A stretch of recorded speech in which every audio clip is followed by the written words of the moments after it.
Do. Do you have any drinks of anything that could be hurt if I threw something at you? Huh? Just asking you ahead of time. If there's anything that is in a position that could get hurt if I threw something at you. Well, that's a matter of chaos theory, babe. So it's just the brick would probably be too much. I'm not gonna hit you with a brick. All right, all right, all right. We are live. Let's tell Twitter, and now for the fun part, which is checking to make sure that the stream is actually functional on YouTube. This is always a little adventure. This is true fun. All right, come on, live streaming. Go away, Dropbox. Stop bugging me. Live stream. All right, here we go. How about chat? We seem to be up. Bringing out the chat so that I can see it. Is it gonna? Ah. Can you send me a link to the chat because I don't see it? Oh, yes. Do.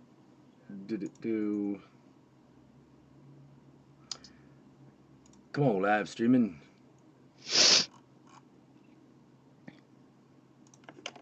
Gonk. Okay. Bonk. Bamp.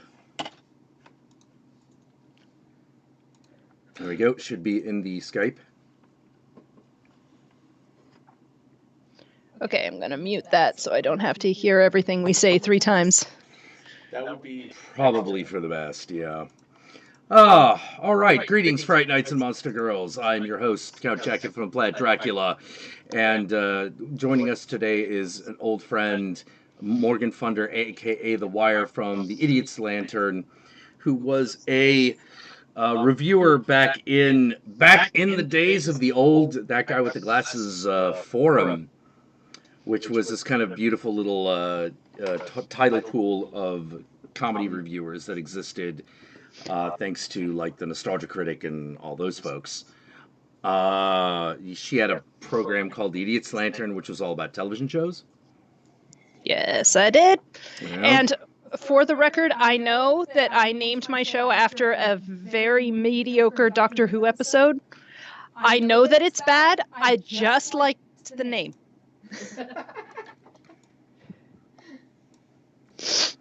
Yeah, well, the funny thing is that when I hadn't seen that episode when I first saw your show, so I thought the idea was that you were like nerd girl Max Headroom.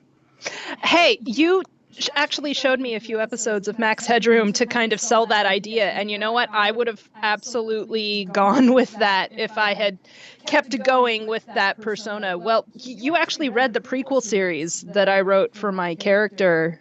Yeah. There was actually a lot of good stuff there.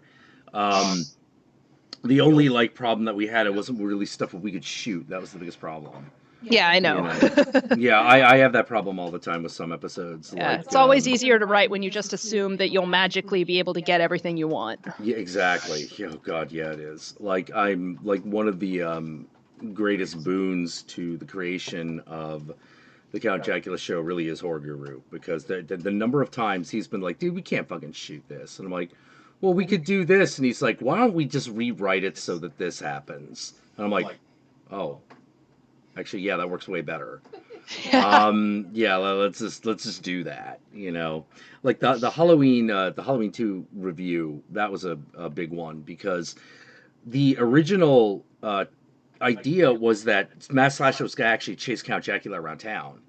And we were going to be in the ridiculous locations with Count Jackula, like running across the street, and Mass Slasher constantly like pointing at the fucking movie and going like, "You're going to do it, motherfucker!"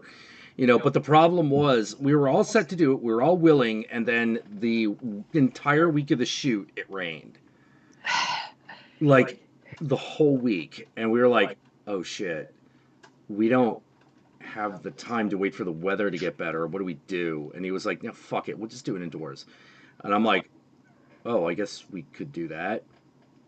Like we could do that. All right, And there've been a lot of time, because he's a much bigger. He has a much better ability to shoot things renegade style than I do. Yeah. which let me tell you, that's saved our asses so many times. It's completely crazy. You know, he can run and gun really well. Yeah. I've seen him do it. I 100% agree with you. Hmm. Yeah, yeah, it's actually really cool. Yeah. That's He's great why. at getting people to like stop. Let's get it in the can. If there's time later, we get crazy with it. Yeah, yeah, he's really good at it. And there actually been a few times when we've done stuff with other people where the question really has been, it's like, no, just let Josh set up the shot. We'll get it done in 10 minutes. You know, like we don't need all this complicated setup. But I'm not the one who can tell you how to do it. Josh is like, just fucking hand him the camera and we'll do it. And we'll be done. Yeah. You know, because it turns out he's really good at that. You know. Not that Ironically, we're he's smoke also up his ass or wherever he Yeah, is. yeah. He's hiding back there somewhere. Yeah, yeah. He had a long day, so He he's did. just gotta He's haunting crash the out. chat. What was that? He's haunting the chat. Yeah. Oh, he's telling you to chat. Oh, yep, there he is. All right, awesome. You know, but yeah. Like Hi, the other thing Josh. he's really good at is lighting. So he can actually do both. He could do like a long, complicated setup, or he can run and gun it. Um, which actually the funny thing is that the lighting of the Count Jackula show is set up by Horror Guru, and the thing that's really good is He's the king of the color gels. he's the king of the color gels, and when we do stuff for his, the way he sets it up, he's just sort of like, all right, we need it like this, and this, and I'm like, oh, okay, so we're doing we're doing El Mariachi here, and he's like, yeah, we're doing it El Mariachi style, don't worry about it. I'm like, oh, okay, great, you know, it's like, so he knows exactly which shot is gonna cut together, and it always works. Yeah. Well, I admire that so much because I have never been a technical person. For years, I joked that I had some kind of camera curse where every single camera I touched, some sort of catastrophe would follow before I put the camera away for whatever reason. It plagued me all through film school, and it was a nightmare. Yeah, well, the funny thing is that's actually real. Like when we first started shooting with the DSLR, um, we were having a real hard time trying to figure out how to get that thing to function properly, because we'd never used a DSLR before, and those first 2 weeks of shooting with it were a complete nightmare. They're a complete nightmare. Like, because what we didn't realize is that the DSLR had this option of shooting at high speed, but it would automatically convert it to 60 frames a second, which was causing a huge amount of problems. Yeah, that would create audio lag and all kinds of nasty stuff. Oh, it wasn't even audio lag. It was just pure video problems. Like, imagine you Right. shot the thing in essentially what amounted to slow motion, but that played back at high speed. Oh And my there was God. nothing we could do about it. Absolutely nothing. And it was one of those, like, God damn it. It was irritating because it was one of those, like, there's a function in this camera that's like gated that, like, we can't access because it's a T3. But if we had the 5D, the actual, like, you know, full on 5D DSLR, or one of the better ones, we could totally use this. And not even Magic Lantern could unlock it. And we were just like, God damn it, like, we could slow-mo so badass if we knew how to fucking do it, but we can't actually get to it. We only got to it by accident, and by the time it actually hits the memory card, it's too late. It's already gone. Mm. You know, cameras do all kinds of weird things, like, it's kind of irritating, but they're nice and portable, and you can take them anywhere, so that's always good. Yeah. You know, so and It's the best of times, it's the worst of times, because on one hand, everything was a lot more cumbersome back when you had to physically load film into the camera, and on the other hand, yeah, on the other hand, it's a lot harder to maintain the same kind of control over the film speed. yeah. Also, it's a weird thing about cameras where every time you get a new functionality, the amount that you have to account for exponentially increases. Mm-hmm. Like the ability to have the shutter be adjustable, the shutter speed, not the frames per second of the camera, but how long each exposure was. You didn't used to be able to do that. So when they did that, that became a huge issue. But now all of a sudden, the old f-stop iris settings needed to be adjusted, because now you're letting in more light per second, and that creates a big difference. It's a whole thing. It's a whole fucking thing. Well, it's a fusion of old knowledge and new technology. Mhm. I remember the big deal they made about Wall-E, that they actually hired a Oscar winner DP to control the digital cameras and like assign them real world properties and real world lenses, and then they would duplicate them in a virtual environment in Yep. order to get a actual shot on film setting in a completely digital way. Yeah, because they wanted even though Wally, him, and most of the characters were 3D animated, they wanted the world that he occupied to look real. Yeah. You know, and to do that, you had to be able to mimic film, because, you know, film is how most people see that shit in a movie.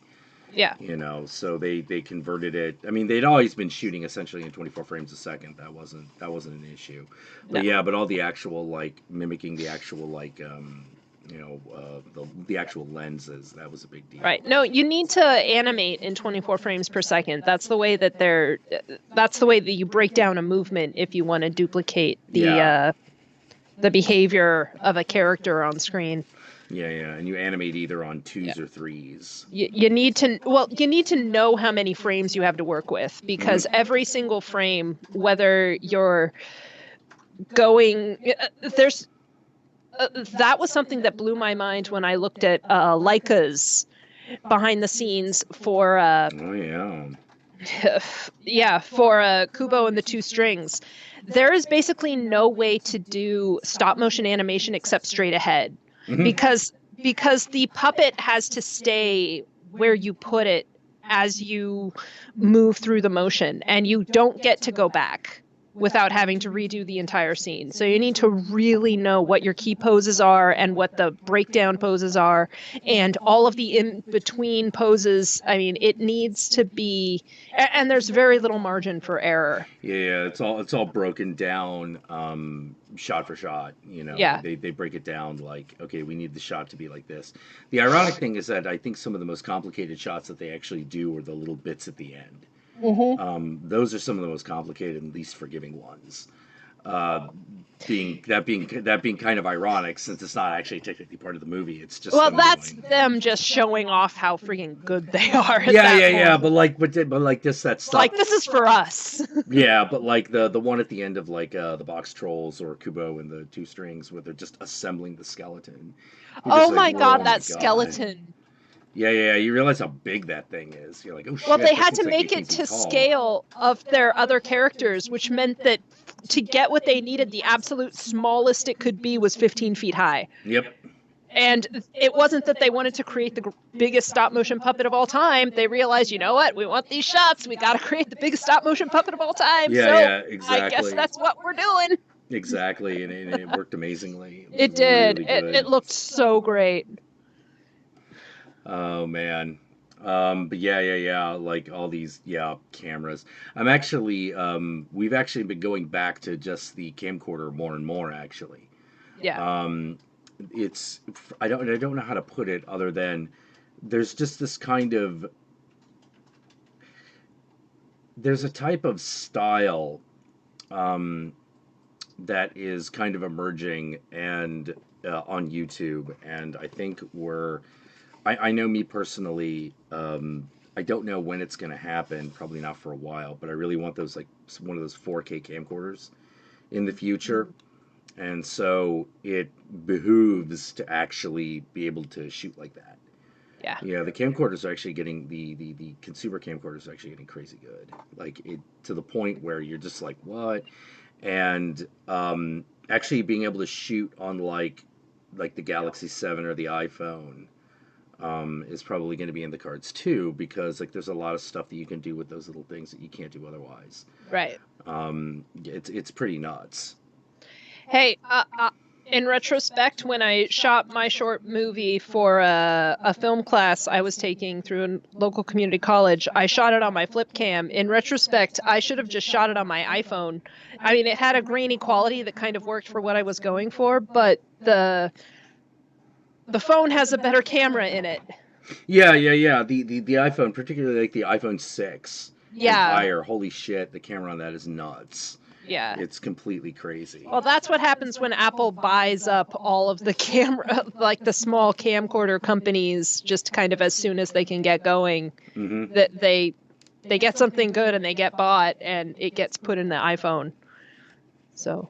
Yep, they did a really good job there. I've never actually shot with a smartphone because my smartphone's a piece of shit.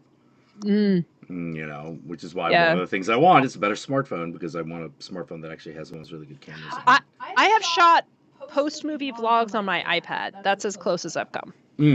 Oh, the iPad's got the iPhone camera on it, so. Right. Well, I have one of the older iPads, so it has like an older camera, but I was able to use that just fine. Oh man, the thing that you can do with the iPad actually that is really fucking amazing. You can do this with a camcorder or a DSLR. Is you can use it as the viewfinder and the focus pull. That is amazing. Like when you can make that happen, because now instead of looking at a thing about that big, now you got a big, nice big tablet. A lot of people thought that like people were going to use things like the iPad for like editing on scene. No, not at all. Not even close. Like, because nothing for editing, nothing compares to the mouse. It just doesn't. Yeah. But what the iPad is used for is simply to control the camera. That is amazing what they're able to do with that. You know, because like most of them are set up to use the professional. The professional viewfinders, the professional monitors. But if you just have a tablet and a couple of apps, you don't need the professional monitor. You've already got it. Right. You got a $500 device, a dollar device that will also do the job of the $200 device. You know, so why buy twice? You know, it's well, what, it all comes down to what you can. Well, the cheapest, best piece of equipment doesn't mean anything in the hands of somebody who doesn't know how to use it. Oh God, no. Like cheap. Well, it's why I always suggest cheap equipment first. Because you start to realize what you're actually capable of, and that there's almost always a way to tell your story, almost always a way to get the shot, to do something. Yeah. You know, you have very few limitations, and those limitations, when you find them, really are monetary. But for example, the reason drones got so fucking popular is now all of a sudden you can get a helicopter shot with a helicopter. All you needed was a GoPro that they were shooting, and they shoot in 4K now. Actually, you get a $500 fucking 4K camera. Like, holy fucking crap, that is insane. Like, that was unthinkable just like 10 years ago. It was completely unthinkable. But here we are. That's the world we live in. You could go into any Best Buy, go like, yo, give me the GoPro Hero Black for $500, and as long as you're willing to just attach that thing to a drone and risk whatever happens, you can get your shot. You know, fucking Filthy Frank shoots in 4K now. You know, because camcorders now shoot in 4K. You know, and I want to get in on that because 4K looks amazing. It looks great. You know, 4K with just with a camcorder wide angle attachment is stupid good. It's stupid good. You're like, I can't believe you got that. You're getting this with camcorders. This is unthinkable. You know, I went to DSLR because like I was convinced that was going to be the way of the future, and it is. But future's come and gone. Well, it's not gone yet. Well, here's the thing. The 4K is not all DSLRs shoot in 4K, but all camcorders are shooting in 4K now. You know, so that's a lot more real estate than you used to have, effects wise. You know, because like the green screening you can get if you shoot in 4K is crazy. Right. You know, that's almost movie quality. You know, I say almost because while that is what movies shoot in, the lens is still your big limitation. The lens of a camcorder is not as good as the lens of a Blackmagic or a Red or a Phantom. You know, those lenses are amazing. You know, you could do anything with those goddamn things, just fucking anything. There have been some times where we one of the reasons we want the shows to succeed is that there are a lot of times where we're like, man, if we could just rent a Phantom, that would be awesome. But renting a Phantom's like a couple $100 endeavor for a day. You know, I would plus love to security see what you would deposit. do with a Phantom. Oh my god. Oh my god. You know, like one of the things I would love, the thing that I think would be the best is if we had a backlot. You know, just someplace that we could just destroy. You know, like not necessarily my house, but like someplace we could just fucking wreck shit. Because one of the things that we've always wanted to do is to just go crazy with the blood effects because they're not hard. They're very easy. The problem with blood effects is cleanup. You put a tarp down. Yeah, well, that helps somewhat. But like for example, like we discovered a way to really do a blood effect, like, you know, fucking like someone fucking getting their arm blown, you know, getting shot in the face and then a blood splatter really hitting shit, and not do it digitally, not cheat it, actually do it. Yeah. The problem is that it's messy as fuck. Which is why it looks so great. You know, so it's not like we can make it cleaner. It's like the reason it looks so great is because it fucking makes a huge mess. Yeah. You know, but it's kind of hard to justify and look at the Countess and go like, have her go like, all the books are ruined. The rug is stained. The rug's just red now. What the fuck? What do we fucking do? And it's like, sorry, babe. The good news is that stuff is washable if you get to it before it dries. Well, it's also red dye. Yeah. You know, red dye don't come out that well. You know. That's why you're not in the house. Yeah, that's why the few she's right. It's why the few blood effects that we do are in the kitchen, which is tile, or is in the garage, which is, you know, concrete. Or the backyard. Backyard's fine too. Oh, that's right. We have done a few in the backyard. Yeah. Yeah, but the backyard is like open to the elements, and you can't. Well, the problem with the backyard actually is there's not a good wall.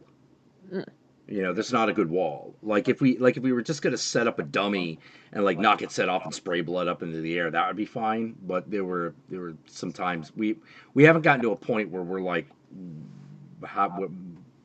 cutting a dude's head off. You know? Yeah. You know, we haven't thought of a bit for that. Although maybe we should think of that. Let's see. I do have that half a mannequin now. Might be able to do it. Although, what we would really need is a lot more hosing. Yeah, we'd have to test the shit out of it first. I'd have to actually build the device. Well, when I went to the Knott's Berry Farm, not the Universal one that I went to with you, but me and two friends of mine went to the Knott's Berry Farm Halloween horror attractions, and it was interesting to see the difference between how Universal did it and how Knott's Berry Farm did it, because on one hand, Universal clearly had a much better budget for their sets and their costumes. Like, you could get right up close to those characters and you couldn't see the seams in their prosthetics. I mean, they looked fantastic. And that was not the case at Knott's Berry Farm. Yeah. But on the other hand, the way that Knott's made up for it was they had clearly spent a lot more money on stunt people. Oh, okay. And they're famous for what they call their sliders, who are these people who they'll pump these like spooky Western town area full of fog, and these people will come lunging at you out of the fog on these metal knee pads across the asphalt that like send up sparks, and they like come up right in your face, like from down below you. Nice. And they're the only place in Southern California that does that. And not only that, but their best maze was their Japanese ghost-themed maze this year. And they did a number of blood effects in that with what were clearly, like, these commercial grade garden fountains that they had cannibalized, and they had taken the tubing and they had put mannequins on top of them so that they had their samurai character who'd stand there with his sword, and when he got the audio cue, he'd swing it, and the lever on the mannequin's head would fall off, and up would come this red-colored water.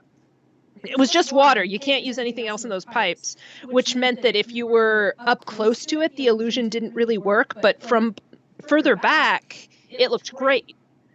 And it was done on this shoestring budget just with these fountains that they had bought at some garden supply store. You know, Gory used to use disappearing ink in its blood. I've never been able to find it, though. You know, if it was disappearing ink, like, man, we'd go crazy. You know, we could just go crazy because at that point it doesn't matter. You just wait a couple hours, it's gone. Well, it doesn't disappear forever. You can still see it under certain light, if I'm remembering it right. Oh, disappearing ink? Yeah. Maybe. You know, but then you got a conversation piece. You know, like, oh yeah, that's when. Yeah. Hey, I love the behind the scenes story from Face Off where one of the guys, I forget what season it was, but there was a contestant who ran a haunted house kind of out of his garage every year. And at one point, some sort of event up the road brought this cop to his door, and his wife opened the door, and she was having this conversation with this police officer, and the police officer just kind of couldn't stop staring and kind of looking behind her. And she looked behind herself, and there was the vivisected torso prop from her husband's haunted house maze, because he had like this gory cannibalized corpse thing, and he had just left it in the hallways, and it was just sitting there, and this cop was looking at it, and it looked really real because this guy was really good. And she looks at that and looks at the cop's face, and she's like, it's not real. It's not real. It's a mannequin. And he's like, he just leaves. I mean, it's like, well, that's what being around effects people get you. Yeah, You know. sometimes I've been in the bathroom, it looks like you killed somebody. It's not small. Well, yeah, but that's the bathroom. It's all tile and shit, so it's easy to clean up. Yep. You know, yeah. We've done a ton of blood shit in the bathroom. I'll get in the shower and it looks like a scene from Psycho. Mm-hmm. Yep. And she's like, why is there a bloody rat in the tub? Like I was shooting Happened more than day. once. That happened like 3 times, didn't it? Yes. Yeah. you have a number of rats around here. We It's do. like- We do. We have a lot of just random shit. You know, from horror movies and for the show and all that. You know, oh man. Yeah, the coyote was recent. We do. We do. I was a little sad this Halloween though because it was so rainy. Like we didn't get as many people. Yeah, I'm sorry I couldn't be there for that one. Oh, it's okay. It's okay. Although you did amazing as the Ring in that year. Yeah. You know, because That we was had like so much fun. yeah, we had like the whole area like set up with these like broken televisions. And so the idea is you would think of the Ring when you came in, but there I am in like, you know, like my fucking Count Jackula outfit, and people are focused on me, and then like Yeah, and we had out of nowhere. And we had Josh's two friends with their weapons standing on either side of you, so you look like you've got like this power. Yeah. Yeah, we put the candy on the ground, and what they didn't realize is that the candy was within sight of Morgan, so when they grabbed for it, her hand would come out. And, Yeah, because I couldn't see anything from down there. I was just watching people's feet. So- Yeah, It worked well, though. It worked really They well. talked about you this year. Yeah. Am I remembering that I remember there was a certain point where you would like cue me if you didn't think I could see. You would like tap the cane on the ground. yeah. If I tapped the cane on the ground, that meant like there was someone just do it now. Yeah. We can work out those symbols more in advance next time. Yeah, we had to do that one on the fly because we didn't realize that you couldn't how hard it was to actually Yeah. see from that position. Yeah, Um, I kept letting people go just because I didn't see them, and Yeah, well, it created this great, like, it inadvertently created this great, it sometimes happens, you know, Yeah. like, so people would come in and they'd be like, there's someone there. No, there isn't. Well, they were there last time, and then someone would get away, and then someone would be like, ha, there's nothing, and then she would jump out. Yeah. Yeah. It's It always was just fun. as inconsistent. When they think there's going to be something and there isn't, then they freak out more when something else happens. Yeah. I just remember there was that one group of kids where I had to keep like escalating it because they kept coming back. Oh, yeah. The kids that kept coming back, man. Yeah, we had to figure out how to just keep that going. Oh, jeez, man. I ended up spitting at them because I had a water bottle down there, and so finally I'm like, this little kid is going to stick his head under here. He's going to like try and crawl under here with me. And when he does, there has to be consequences to that action. Yeah, that worked really well because like you did that like and just like big yeah, it was pretty good. Oh man. I still love the little sister of those kids though. Well, I think it was the little sister where they were going in multiple times and their parent or someone was outside asking her if she was going to go in, and she's like, it's easy for them to be brave. They're 10. I'm only 5. Oh, yeah. I remember that kid. Yeah. That kid was awesome. He did eventually go in. She did. Yeah, he did. Oh man. And I did lunge at her, but not very hard. That was so much fun. Yeah, it's always best when you get the kids to work up to being brave. Yeah. You could be on the camera, dear. Nope. Why should I? Because I love you. Well, I love you too, but that doesn't mean I have to be on camera. We all love you, Linda. Yep, I'm over here. Linda is in the world of Azoth. Are you in Azeroth right I now? was. I'm not right now. Okay. All right. Well, then you can perform Yeah? a service for me, Say please. please. What do you want? Yeah, I think another glass of the stuff. Of the alcohol? Yeah. Well, it's a mixed drink, so it's, You can blame Morgan for that. I can blame Morgan for that. She made Hey, it. it's designed so that it's designed for flavor, not for impact. So you can drink this all night and be fine. Yeah.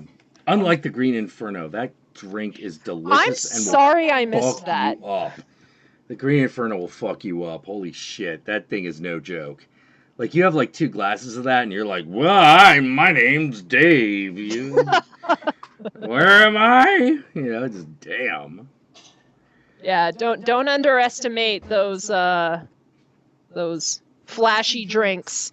They taste good and they go down way too easy, and you don't even know you're in trouble until you stand up. Oh man, well, it was like my favorite part of that really was fires. I was convinced that I was like, there is no way we're gonna get this to work. This is not gonna work. You are But going to I'm have to doing it make me anyway. one of those at some point. Well, that's something that has to be set up for a whole party because you do not make a small amount of that beverage. Right. Like that is build a large amount of it and you set it on fucking fire. Okay. You I didn't know. know if you wanted it frozen. It's okay. Yeah. And no, that was great. We actually got like video of that, but I think my friend Donald took it with him. Oh Because dear. the camcorder like wasn't good enough, and so we had him do it, and he has never given me that footage. So Donald, if you're out there, fucking give me the footage. There's been a bunch of stuff like that. People are like, I'll get it on my iPhone. Great, send me the footage. Okay, YouTube just did the stream just crash? Oh shit, did it? Hold on, let's look into this. Oh shit, it did. All Okay. Right, let's give it just a few minutes. Okay, while you're doing that, I'm going to get me some more of this Okay. beverage. All right.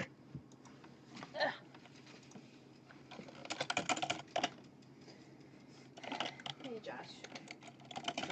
I'll look at your head. Fuzzy. It is fuzzy. Fuzzy, fuzzy, fuzzy.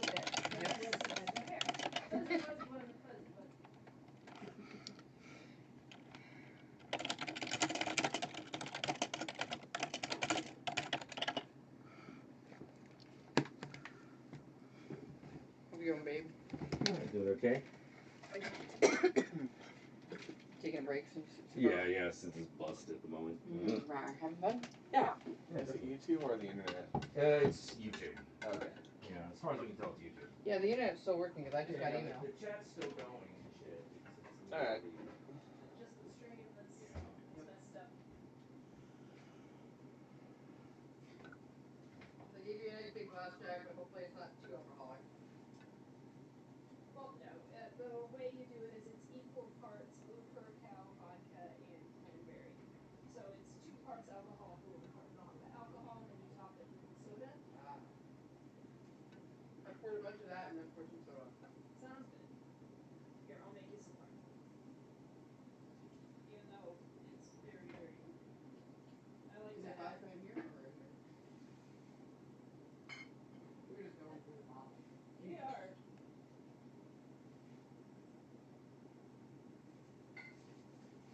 I think we're actually going to get through all this tonight. I know, it scared me. I wonder if we should just like toss the rest of these two in.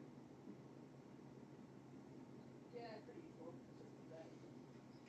Isn't it enough? Close enough. Exactly. There we go. And ironically, the silver one is the one passing out. Well, to be fair, the silver one had 3 hours of sleep. True.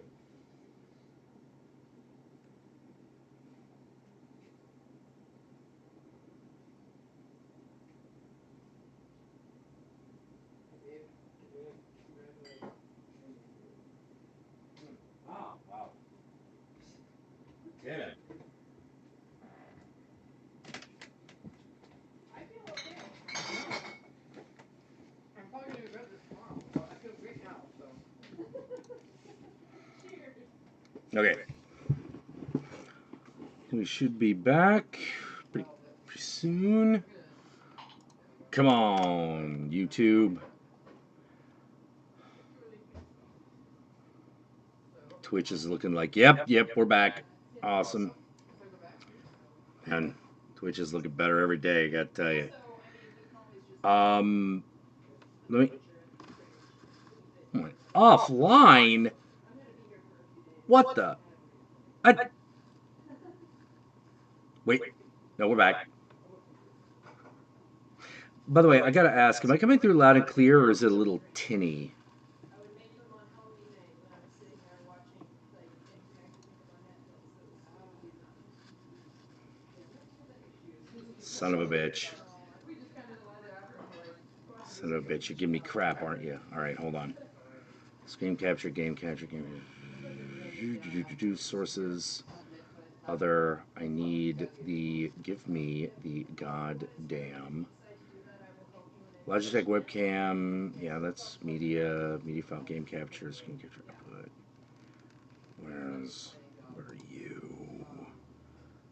Oh. Well. Isn't that interesting? Okay, audio.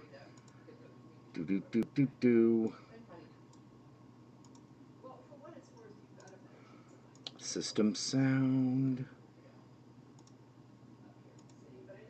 Default speakers. Microphone. There we go.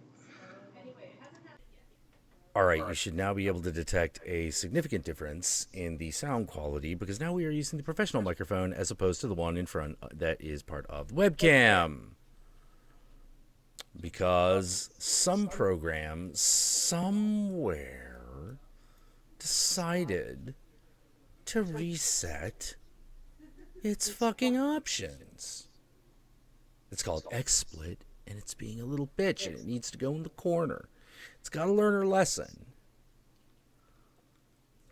There we go. Jesus. Son of a bitch.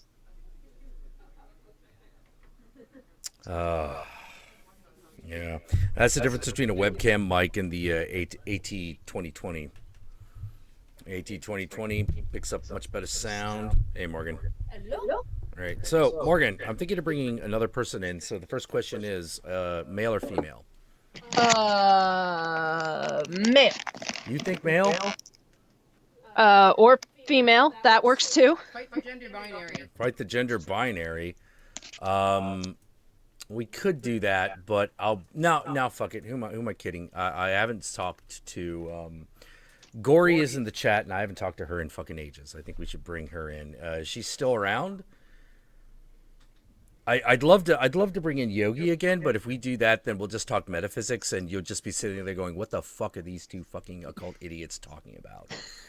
You know, like that might be a problem. Hey, it's your stream, man. All right, let's see. Yeah, Gory, you around? Seth Adam Shear, hello.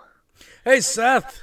Oh man, you're in your Jimmy Jams. Well, as long as you got your naughty bits covered, I think YouTube will be fine with Jimmy Jams. Oh. Yogi's like, he'll be good, he promises. Yeah, but that's not how I want to talk to you, man. I want to talk to you like unfettered. Otherwise, what's the point? You know?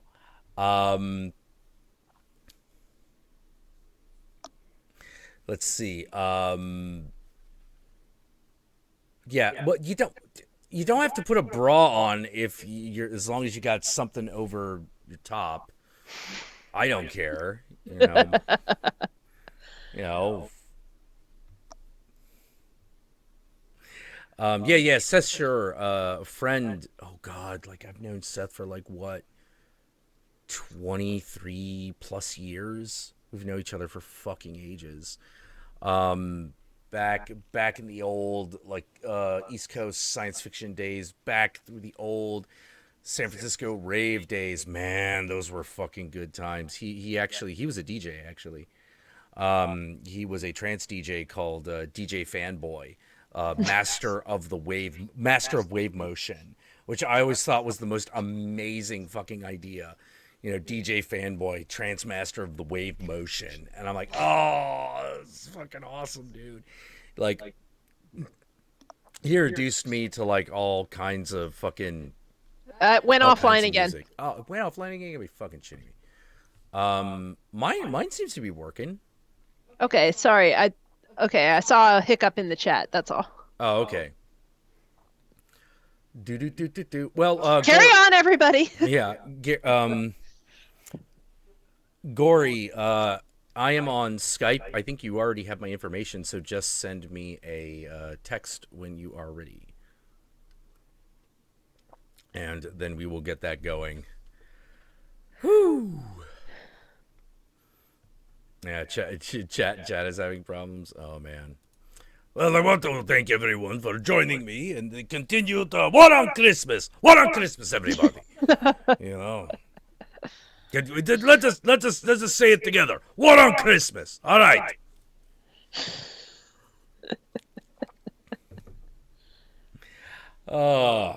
War on Christmas. War on Christmas. Yes. See, I just butcher the accent. Apologies to all Satanists. I didn't mean to get your satanic accent I think wrong. Maybe the real satanic accent would be. That's racist. You got to black metal it. Oh yeah, that would still be racist because black metal. Yeah. Oh man. Oh jeez, but yeah. I've known Seth for so long at this point. Like it's kind of crazy. Probably. Yeah. I think the only person that I've known longer that I'm still in regular contact with actually is the Countess. You know, everyone else is kind of either passed through or I don't talk to them that much anymore. All right. Apparently, Gory is going to Wookiee pajama it. So, hold on. It's going to get hairy. Let the Wookiee win. Let the Wookiee win. Oh, no. The Baroness is having an issue? What? I missed it while I was blathering on. I hope everything's okay. See if I can find it. Oh, I think she changed her icon, so now it's harder to find. Mistress Red Wings is doing all right. I can identify her now.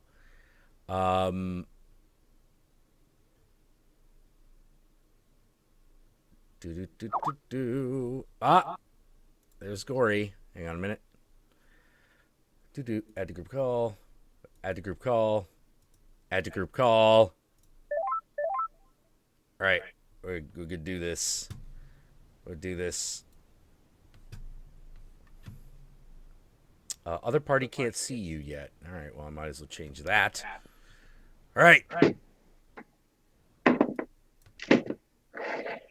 All right, now I got to do that XSplit thing where I like show her. Hey, Gory, how you doing? Pretty good. When you said Wookiee pajamas, you weren't kidding. I approve. I approve. As you see, I am decked out in rebel insignia. Join the resistance. Okay, we can do this. Bonk. Sources, screen capture 1. Bam. And then screen capture 2. Double bam. And now we... Boom. Gory, I love the way you've decorated your room. The blend of movie posters, Funko Pops, and bat decals. It's just you are a lady of taste and distinction. Thank you. I'm very refined in my Wookiee jammies. Yes. Dude, I just made some videos a while ago and I was all dolled up. Why couldn't you call me then? Because we start around 9, and it's a surprise. Dude. So I heard you were too busy to join my ghouls night out the other day because you had company. I did. I would have loved to have been the single male in that conversation, or rather the only male in that conversation, not One of these days, single. Drum Dums suggested I have some guys on in drag. That'd be cool. Oh, geez. No, I'm gonna tell you what the problem with having me do that is I'm gonna be crying all the time about how pretty I'm not. You can fucking no horror guru every so time. fat and old. Welcome to womanhood. Yeah. No kidding. Like every time we have a drag we start bit, telling girls they're old when they're 15. Yeah. Well, like every time there's a drag bit that we do, Josh is like, God damn it. I'm gonna have to fucking deal with your fucking ass. The ones where you strip for yourself? Fucking yeah. He's like, I'm gonna have to deal with your fucking attitude, your fucking girliness while we shoot this. God fucking damn it. But I need you to put it on for the shot. And then, of course, by the time we're there, he's like, yeah, you cry pretty for the camera. And I'm like, oh, man. Oh. Hey, I was there. Okay. Did they know about a certain scene that was the most elaborate makeup job we made in that one movie that we shot that never came out? Oh, with me as Frankenfurter? Is that what you're talking about? Yeah. Oh man, I don't know if yeah. In the ill-fated All Critics Must Die, there was a scene where I was dressed up as Frankenfurter. And that happens for that goes on for that running joke goes on for 20 minutes, Yeah, well, because we carried it over because you were Frankenfurter in one scene and then you kind of retained the look for the next few scenes. There was only the one moment where I wasn't that, which is the moment that we're all kind of back in our normal personas,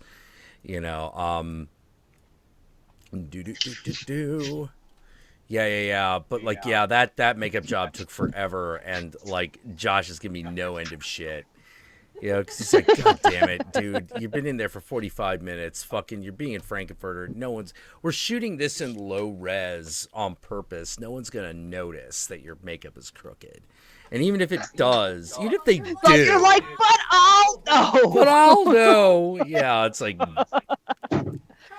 am I supposed to embody this character? Yeah. Frankenfurter's makeup was always perfect. You know, I'm no, you put me in drag. There's a 50% chance that I'm gonna turn into a girl in every prom scene that's crying as she's putting mascara on. It's a mess. Aww. It's a mess. I'm so ugly. Yeah. But I'm also beautiful. Oh my god. I don't know, dude. I thought Drag Jack was all right. Which one? The one where you strip for yourself. Yes. We did all right with that. We did all right. That was a simpler one. The first time I did that, I think was for I would have thrown Raising some ones Cain. at you.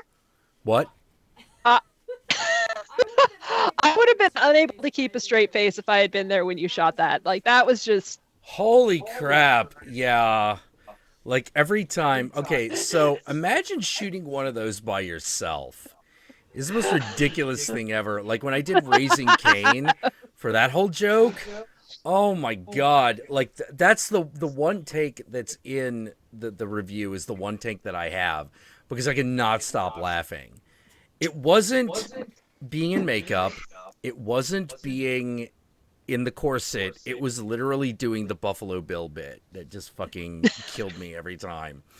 You know, going right up into the camera and saying, "Would you fuck me? I'd fuck me hard." I can't remember which video it is, but we did that with our dog in a video. But it was, "Would you pet me? I'd pet me."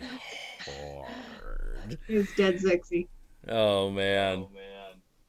But yeah, I saw some of that stream that you did, Gory, with Susan, the horror gal, and Spooky Astronaut. The fact that stream was interrupted by gunshots. I was like, what? Like right when it started, too. Yeah. Yeah, she's like, all hiding in a dog crate. That was funny. Yeah. Like Susan is like fucking, because she lives in a sketch part of LA. So apparently so. Yeah. You know, like it ain't Compton, but it ain't like, it ain't Riverside either. You know. Morgan lives in Riverside. I will have you know that Riverside is still the #1 producer of methamphetamine on the West Coast. I believe it. Hometown pride. I believe it. But there doesn't tend to be a lot of like shootings there. It's a pretty ritzy area of LA, where you live. Very upper middle class. It's more like, well, that's because of the university. Because it's got that going on. But there's serious sketch parts of Riverside as well. Because it's actually also a hub for gang activity, because it's the place where 3 major artery highways meet. So control of that area is really important. And let me put it this way. There's a number of hotels along University Avenue. University Avenue ends at the university, which is perfectly safe. Don't stay at any of those hotels under any circumstances, because after dark you don't want to be on University Avenue. I mean, just don't. Oh man, gets real. Well, there was a 24-hour Denny's that I liked to go to just to write or work on stuff when I needed space late at night, and that's a fun place to play Spot the Meth Head. Oh. Well, that to me, I just walk outside, Well, I don't go there anymore. I don't have to play Spot the Meth Head anymore. I just go, hey, it's Hobo Steve. Actually, I don't think he's technically the real Hobo Steve is super sketch. Like, he doesn't wear a doctor's... There's a real Hobo Steve? There's a real Hobo Steve. There's a guy that character is based off of. And he talks like this. He kind of looks a little like Popeye, and he just comes like, hey, you got,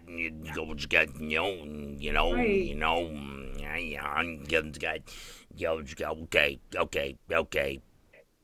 But he walks off, like, with his guitar that he never plays. And you're like, hey, Hobo Steve. Maybe that's where he keeps the mat. Could be.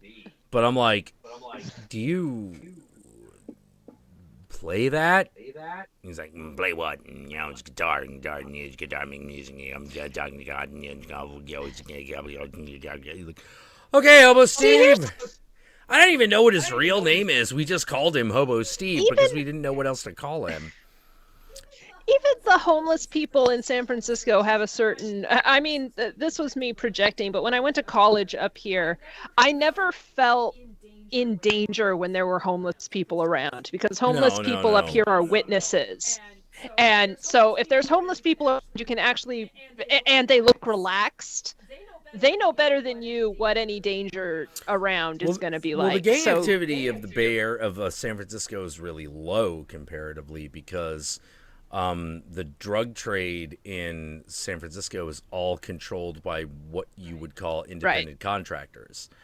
They get their product, they sell it, they kick their percentage back up the chain. There's no gang activity. There doesn't need to be, because it just turns out that there's just enough that they've discovered that they're like, wait, we don't need to fight each other. We can just sell to our customers, and that's all we need to do. Yeah. Let me put it this way. The homeless people back in Riverside are not nearly so, like, chill? They have no chill. Ooh. You know where I was really impressed by the homeless population? When we went on our honeymoon, Danny and I, to Hawaii. Okay, people actually sweep the streets there, which I've never seen that anywhere. But they have like little areas where there's mats all stacked up so the homeless people can just grab them. And I just thought, if I was homeless, this is where I'd go. You lay on the beach all day, then you go sleep on your mat, and it's all swept up and nice, and they're all polite. Yeah, and it's wonderful. they don't even look that dirty. Well, yeah, because like they have, that's what public health care will get you. Yeah, it's almost like Hawaii people are worthy of healthcare. Respect just for being human or something. Yeah. Imagine that concept. Yeah, so they can just be like, I need a shower. Well, also it's the water there is really good. So if it's like, I need a shower. Okay, there's a pool over there. There's a pond over there. You can just do it. It's not a big deal. Plus I think Hawaii has a much because of the something that's very interesting about Hawaii that you notice right away is that it has a very tribal aspect to it. Yeah, and it's something that you usually only... Well, it's so isolated. Yeah, it's very isolated. Mainlanders don't really get like the feeling of isolation. The fact that, especially on Oahu, you can go up to the lookout point and look out and see the entire island and realize this is it. Like, there is no part of this island that you can't see from up there. So if you're looking over the immediate world that is available to you, this is what you get. And that's actually as much as the native Hawaiians, when I say native, they're not necessarily like First Nation, but the people I know who are from Hawaii, on one hand, a bunch of howlies is what you're talking about. They absolutely love the islands. They usually they like it, but they also love to travel. Like they get wander bug, and they kind of don't care where they go, but there's a certain level you reach where you just need to get off the island. Yeah, I can see that. But like the other major culture that you see this kind of behavior that you see in Hawaii is actually in Latino culture in America. You're very family based, very open, crazy open actually. If someone like lets you in their house, they are opening their house to you. It's nuts. You're like, oh, hi, and this is your mom, and this is your aunt, and this is your girlfriend, and this is her son, and this is hi, and they're like, hi, everybody, this is Jack. I'm like, okay. Back when I was going to school here, possibly the coolest thing about going to San Francisco State was the old library. Because they had inherited a chunk of the Sutro library back when that closed down. So there were books that were in general circulation that were like 200 years old or more. And this particular book, I was trying to work on a paper and I just picked a random aisle in the library to sit down and try and do it. And of course, because I'm a flake, I start reading the titles around me. And my eye falls on this one title, Travels in the Valley of the Assassins. And I'm like, sold. I don't care what this is. I need to know what Travels in the Valley of the Assassins is. And that's how I discovered this woman, Freya Stark, who was kind of the...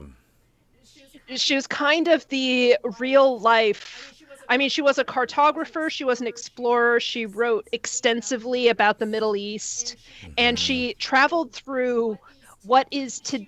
She was a spy organizer organizing Egyptian resistance in like during World War One. Yeah. So she's talking about the Assassin, the literal assassins, Yeah, the actual, and it was all about her travels around that vague area of what is now rural Afghanistan / Iraq / Pakistan.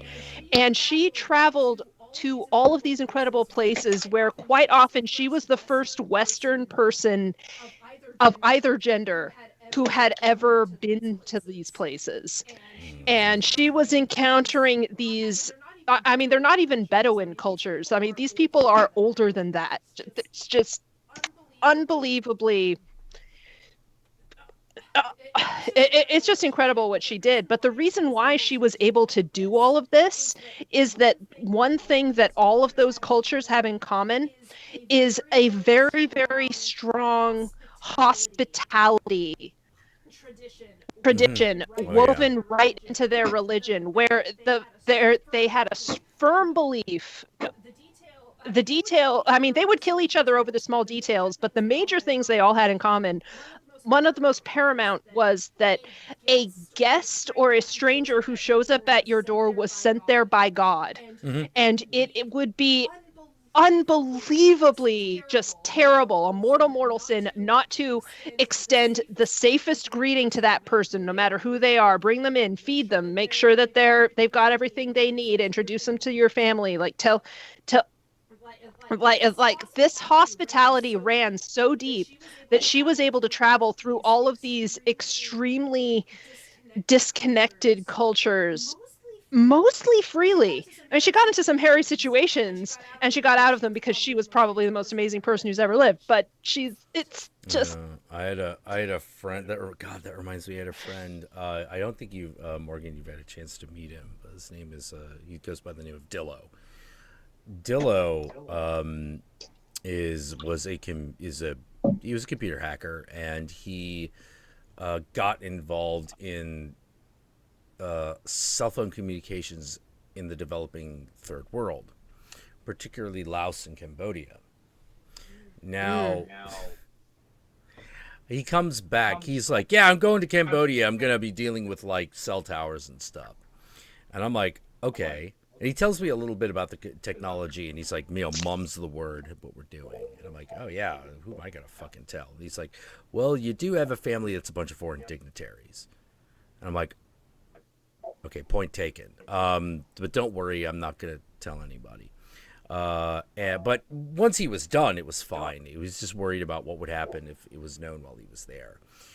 So he comes back, and he has, like, stories. He was like... Yeah, I have it. He's like, it's been a long time since I had to stare down a man with a submachine gun. It's a little weird.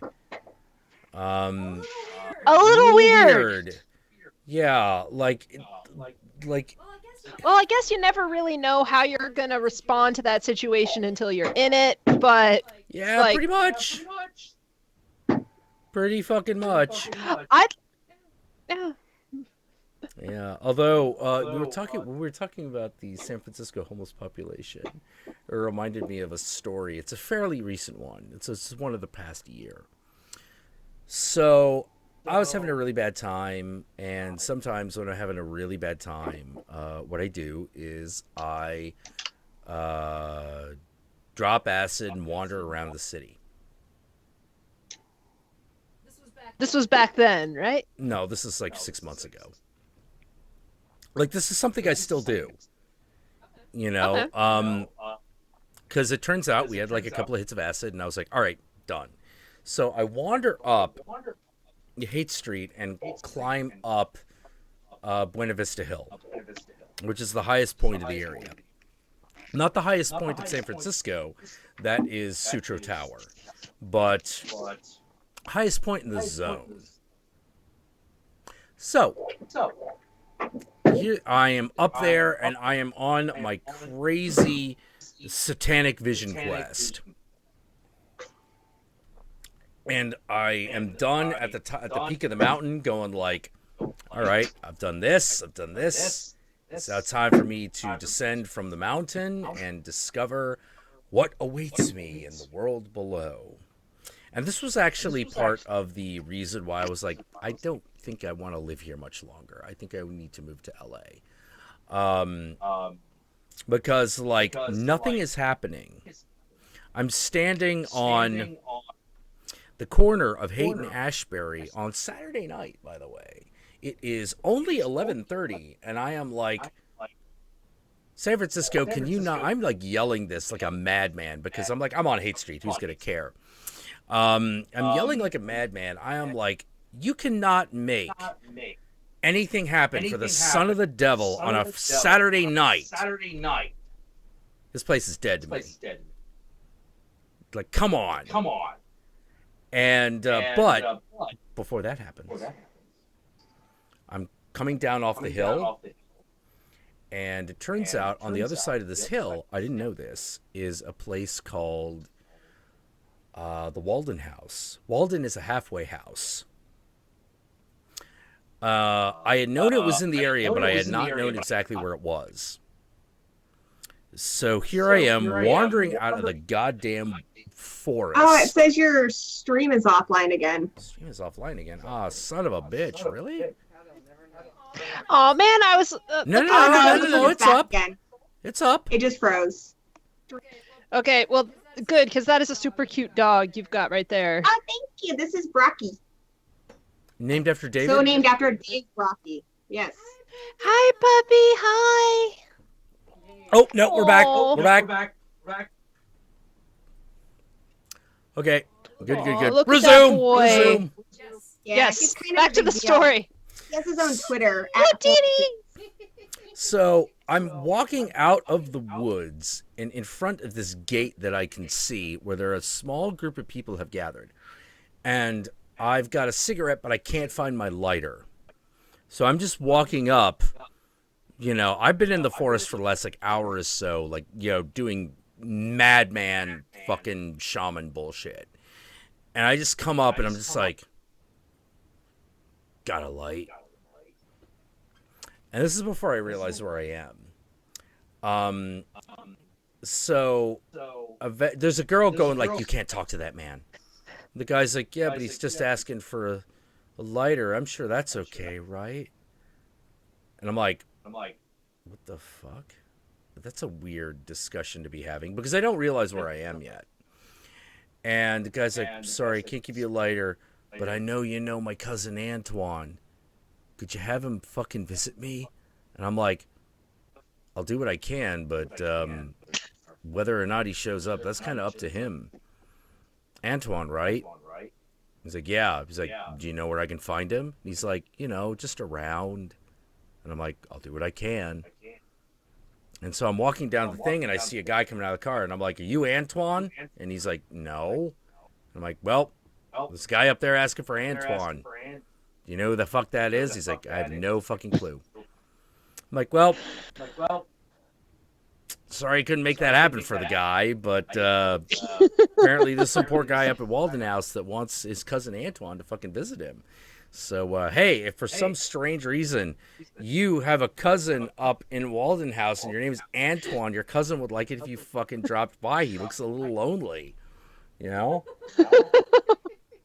But I kept thinking, but about 10 minutes later after I See, fucking... Jack, this is why I love you so much. Because if anyone else told me that story, I'd be like, yeah, pull the other one. But with you, I 100% believe this. Well, I keep thinking about it, what it must have looked You like. are magic, man. Why? You are magical. I keep thinking about what that must have fucking looked like from the other end. I'm like, this crazy guy in a black jacket and an unlit cigarette fucking comes up and is like, you got a fucking light? Did you get a light, though? I mean, I'm in suspense. I did. I walked into a corner store and I was like, give me a pack of matches. And he was like, yeah, I'll give you a pack of matches. By the way, you've got some fucking, like, you got a huge twig in your hair, dude. Like, where have you been? And I was like, oh, I was tripping up on fucking Buena Vista Hill. The guy was just like, oh, okay. Like, yeah, of course, that's what happens. But yeah, I'm like, Jesus Christ, that must have looked like a fucking demon coming out of that fucking forest. You know, because the backyard is literally opens up into a forest, and it's like I'm coming out of the trees and shit. I got poison oak, something awful. You know what? I bet that actually helped him, like, ask you that, because there's no other explanation than that this guy is supernatural. So, of course, if I ask him where Antoine is, he must know. He's gonna know. He must know, you know? You know, it got even weirder because I went down to, I kept hearing this, like, voice in my head, you know. But this happens a lot when you trip. You get there are words that get trapped in your head and you hear yourself say it over and over and over again. You know, and it was like, Was it Antoine? No. It was, the words were coal. The words were, coal and,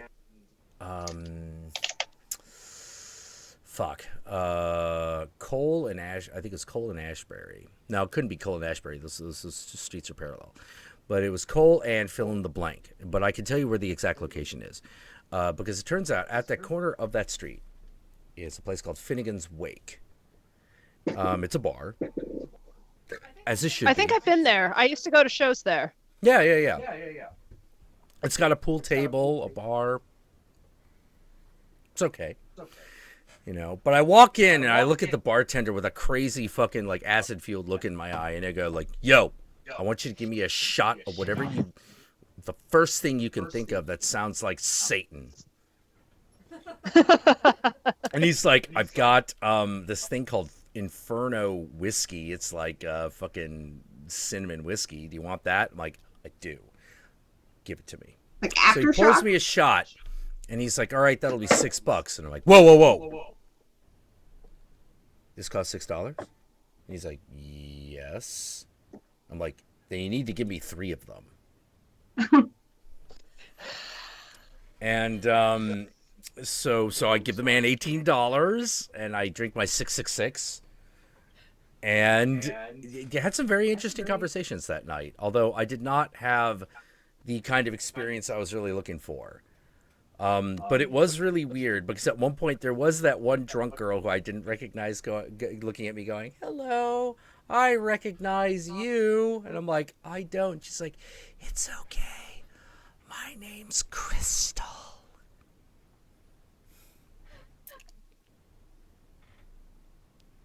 I live for moments like that, man. I had one girl.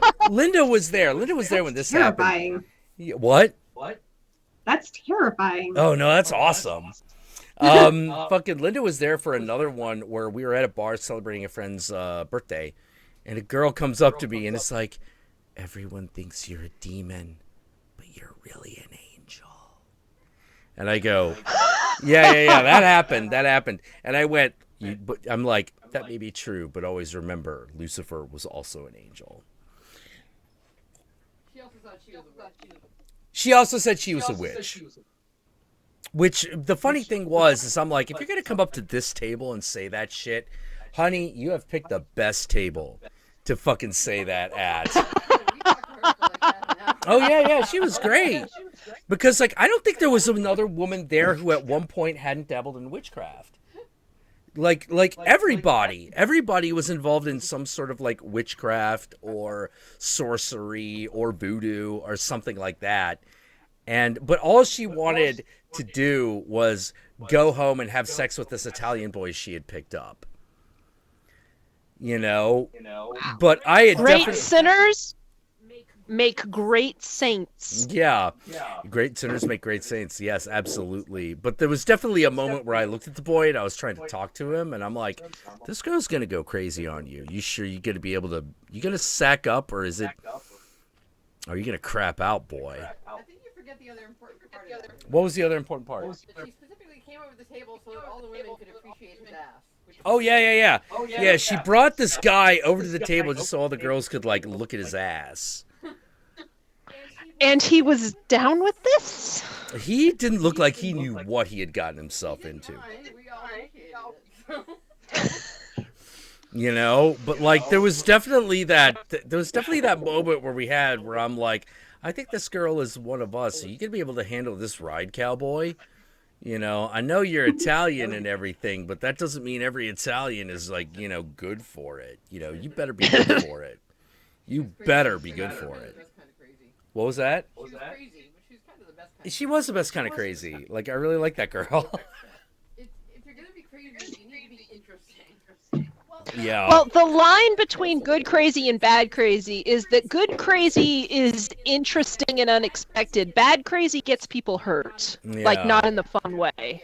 Yeah. Well, that was also really funny because that was the day I was like, that's it. That was the week that I was like, that's it. I'm just a Satanist now.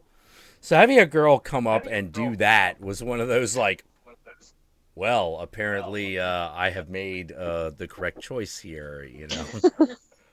It's one of those weird aspects of the spiritual enlightenment, no matter what direction it goes in, which is these weird things begin to align. Like me and Yogi talked about this a bit, you know, where it was like, why does this weird shit start to happen when, you know, you start to become aware of spirituality? And we're just like, I don't know, it just does. You know, it's odd. Maybe it's the thinking. Use the force. Yeah. Use the force, Luke. You know, like shit just happens. Oh man. So no, I was really Gory. I was really happy that you hooked up with like Spooky Astronaut and Susan Horror Gal. Oh yeah, yeah. I'd like to have lots of different people on there. I mean, if Countess would ever like to join us, she doesn't have to be on video. Oh, Gory says if you ever want to join her on one of the podcasts, you don't have to be on video. I think you should do it. That would be fun. Think about it. Oh, she says she'll think about it. Nice. Oh, don't give It's me that. fun. It's a Oh, lot of I will fun. give you that tone. You will give me that tone. I will give you that tone. You will give me that tone. I will give you that tone. I'll give you that tone. I'm giving you that tone. Woo! You know, Ah, oh yes. dear. Well, I was afraid if you get where's your drink? The drink is there. All right, let me move it to the right, and let's do take 2. And go. Oh! Oh, that was low. That shit was low. What was low? Morgan hit me in the head with that. That shit was low. Woo! There we go. Oh, wing cat puppet thing. Oh, he's upstairs.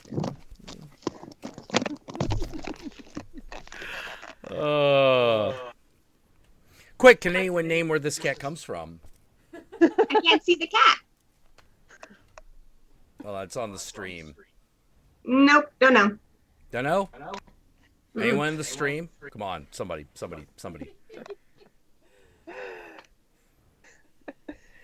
Long distance high five.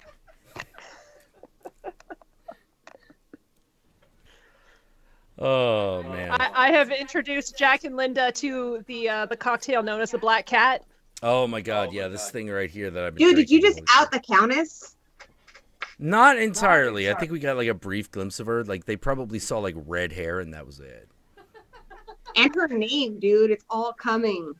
It's All the coming details. together. Yeah. Let me put it this way. We bought a bottle of blue curacao and a bottle of vodka tonight.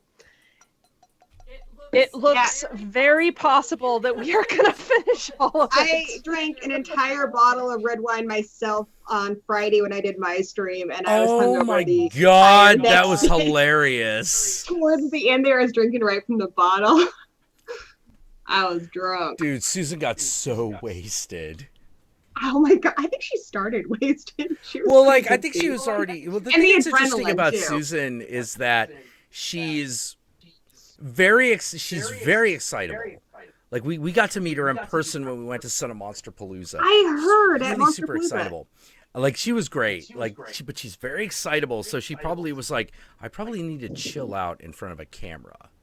So I'll have a small amount of liquor and I'll be fine. Little did she know that there was going to be gunfire outside of her door, which is going to stress her the fuck out. So she drank more. Oh my God, I couldn't believe it. Oh, yeah. Gory, you okay? Oh, doggy. Oh yeah. He like hit my chair and it dropped. Oh my God, he is so cute. What breed is he? He looks like some sort of. He's a Jack Russell Terrier, and he's got some corgi in him and some Chihuahua. So he's a mutt. The noblest. Yeah, of and breeds. he's like 100% badass too. So there's that. Yeah, He's I love his total baby. face. He's got the most intelligent looking face. Like I would take advice from that dog. When I talk to him, he'll cock his head like he's like, I understand some of these words. Just a little, once more, just slowly. I think. And he follows me everywhere. I have been known to ask where my dog is, and someone will be like, "He's under your chair." Like, have you guys seen Shudder, where at the end of it, the ghost is attached to his back? That's my dog. Oh man, I think my favorite breed of dog will always be the husky. Nice. I love huskies. Horror Guru has a husky. Yeah. His family has a husky, and oh god, his name is Vegas. And he sometimes is like, my brother keeps forgetting to walk that dog. And you hang out with that dog for like 5 minutes and you're like, why do you want to do anything other than walk this dog? This dog is amazing. You know, this dog is fantastic. You know, it's like, this is a dog that you look at and you go like, come on, bud, let's wander the wasteland. You know, all society has crumbled. And now we wander the abandoned highways together. Come on, dog! Supposedly, that's one of the things Tom Hardy keeps telling Paramount Pictures or whoever the production company for the new Mad Max movies is that allegedly he keeps calling them up and asking when the next Mad Max movie is filming, and he wants to put I want to put my lovers back on, and I want a dog. Max needs to have a dog. Yeah, give Max back his dog. You know, like I agree. I totally agree. Max needs his dog back. You know, oh man. Well, that was the whole thing. Like Gory. I know Morgan knows this, but you know my brother works at Bethesda, right? I do. Okay, so like that was a big discussion that happened, which was dog meat. You know, dog meat. Which was also a name that Max's dog got called in The Road Warrior. Was that from time to time? Yep. People would talk about eating him, like call him dog meat, and dog meat, get over here. Yeah, but that was the whole idea. And me and my brother, this is when he was working on Skyrim. I was like, no, man and his dog. Man and his dog. That is the one aspect of. There were dogs in Skyrim. Yeah, but they didn't have the companion system. They didn't have the dog in the companion system. And I was like, no, you gotta have the dog in the companion system. And he was like, oh man, you're right. And then one day, he calls up and he's like, all right, you know all those conversations we had about like man his dog? And I'm like, yeah. And he's like, it's happening. We're going to do it. And I'm like, oh, that's awesome.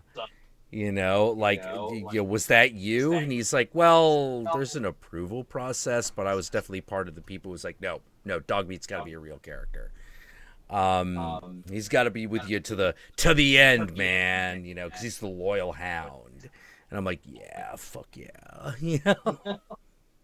So I have had two small effects on the world of Fallout. I greatly enjoyed the behind the scenes video of them shooting. I don't know which employee it was who actually owned a German Shepherd when they were getting reference for dog meat, but they like brought her into the office and had her do various tricks and were like shooting her in the mocap stage. Yep. So they got all the golden retriever behaviorism. Not golden retriever. She's a German Shepherd. German Shepherd. Yeah, dog meat's a German Shepherd. You know. Yeah. But like any of those dogs that's still got a lot of wolf in them, you know, you feel like you can just wander the wasteland with, you know. Oh, there's because we have a lot of wolves up in Washington State, and I met this guy at a gas station once, and he had this beautiful wolf, and he's like, "Oh, let me show you something," and he hits his chest, and Was the dog. Was it a wolf or a wolfhound?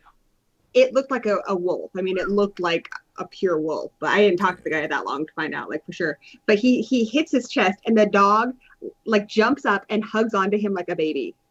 It was so cool.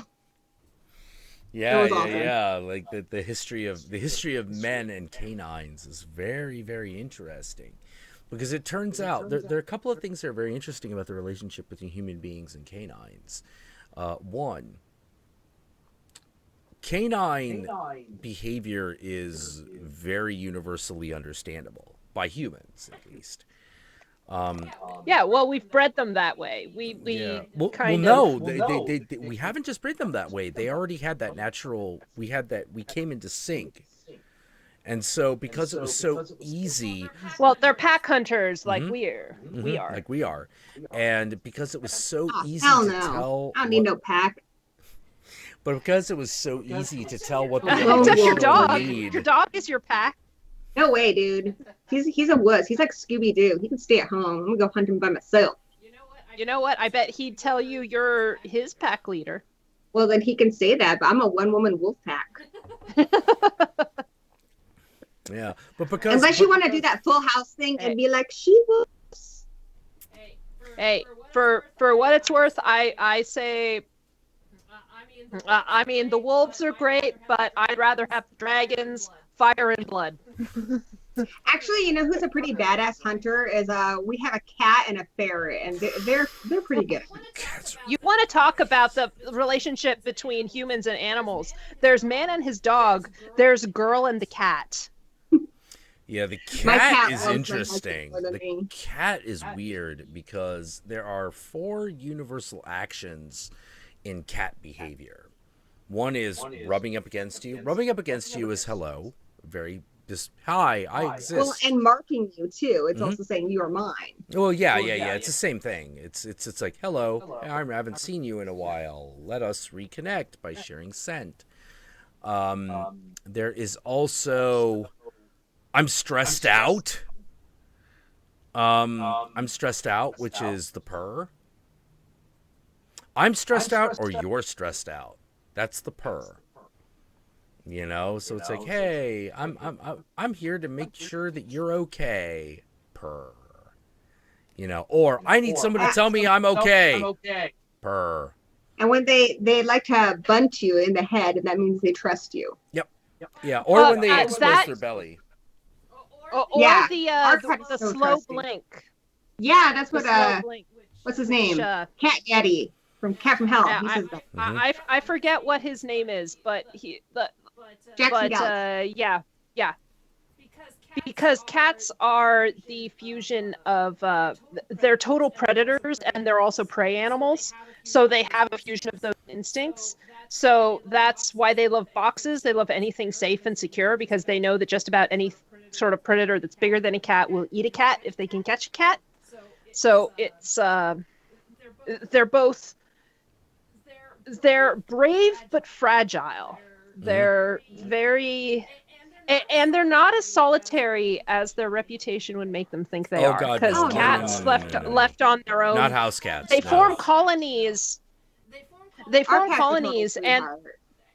and those at the center of those cat colonies, which can sometimes like expand to the number of cats that any particular environment will support. At the core is always a group of closely related females who they will take care of each other's kittens. They will suckle each other's kittens, and that's kind of what keeps the colony together. And so the males stay close so that they can be near the females, and that ends up, and that's how the colony remains a unit. Yeah. The worst thing that happens to can happen to the colony as well as females being killed.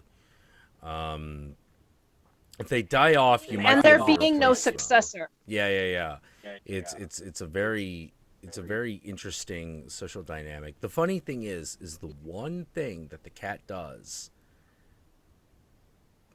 that everyone thinks that they understand, but they're wrong, is the meow. Yeah, it's only for communicating with humans. It's They don't specifically meow to. specifically. It's actually more specific than that. It's specific to the humans that the cat is most familiar with. It's only to communicate with them because it means something different depending on the cat. So a meow for one cat might mean I'm hungry. The other is I'm making sure that you're still alive.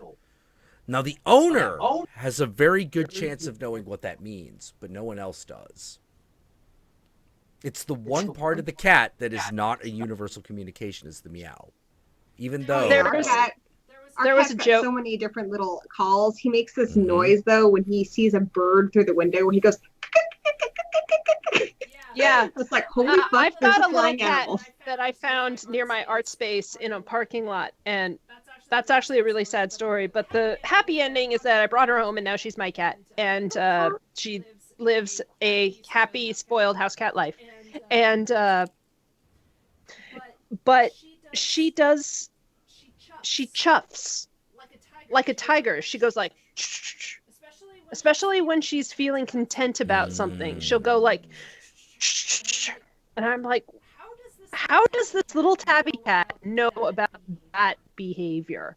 because you responded to it. You responded to it in a way that it understood, and then it did it again, and you did the same thing, and so it kept doing it. Like that's how that establishes. Like Gomez, when does he meow? He meows under two circumstances. I'm bored and I'm hungry. You know, not every cat does that. Miko, the previous cat, he didn't do that. You know, he didn't do that at all. Well, Miko was an interesting case because he had been raised by a blind cat, and he kind of thought the whole world existed at ground level. He did. Definitely had perspective on things. Yeah, and he was also very chill. He was super chill. He was super friendly. Gomez is friendly. He is loving, but he is fucking hyperactive, and there's a part of him that's just a little slasher killer. He's just like Actually, kind of mouse. fitting for your cat. Yeah, he's like, it's a mouse. I could kill it. I could kill it right now. I could kill it. I could kill it. Hey, I'm killing it. It's not moving anymore. I'll kill it more. Cats. Dad, the mouse is broken. Yeah, Dad, the mouse is broken. The number of mouse carcasses that this cat has fucking produced is crazy. But you want to know the craziest part? I've never seen You know this. what I heard though recently that's really funny about cats killing mice is I used to think like everybody else that when a cat kills a mouse and it brings it to you, it's a gift. Apparently, it's because they think you don't know how to hunt and they're trying to show you. Yeah, exactly. They're like, you don't. All they know is you leave the house and you come back and you still have food. That's magic. That's black magic, and it's not to be trusted. You know, but the one that Well, the practice of leaving kills around is more frequently demonstrated by female cats than male cats. I think the world record is some female tabby cat at a distillery in Scotland holds the world record for most mice killed just because they looked at the number of carcasses she would pile up in a certain amount of time and then multiplied that over her entire lifespan and concluded that this cat must have killed like thousands upon thousands of rodents. There's this one guy on YouTube, and he's got this really cool setup where they're exterminators, and he sends little terriers like my dog in to get the rats. But when they're in tiny little spaces where he can't get them, he has a cat and a ferret he sends in too. It's pretty sweet. There was one time my cat, before she became an indoor cat, she was an indoor-outdoor cat, and she would bring me lizards all the time. And sometimes the lizards weren't dead. And there was one very memorable instant where she brought in a lizard. The lizard was, and I was bending down to get the dead lizard to put it outside, and the lizard was alive, and it scurried away from me, and it went under the sofa. So I pick up the sofa, and the cat goes in after the lizard, and I let the cat go because I'm thinking, of course, the cat's going to flush out the lizard, and then I'll be able to catch it and put it outside. The lizard is flushed out. It goes on top of my foot and runs straight up my pant leg. And it's up in my pants. And I'm just like, I can't do anything, because if I flinch, I'm going to drop the sofa on my cat. So I kind of kick my leg, and I successfully dislodge the lizard like onto my foot, and the cat comes out from. She must have felt the jolt because she came out from under the sofa, and I'm just like, this is a metaphor for something, I'm sure. I mean, I don't know what sort of lesson. I asked, like, what is the moral of this story? As I'm standing there with a lizard in my pants.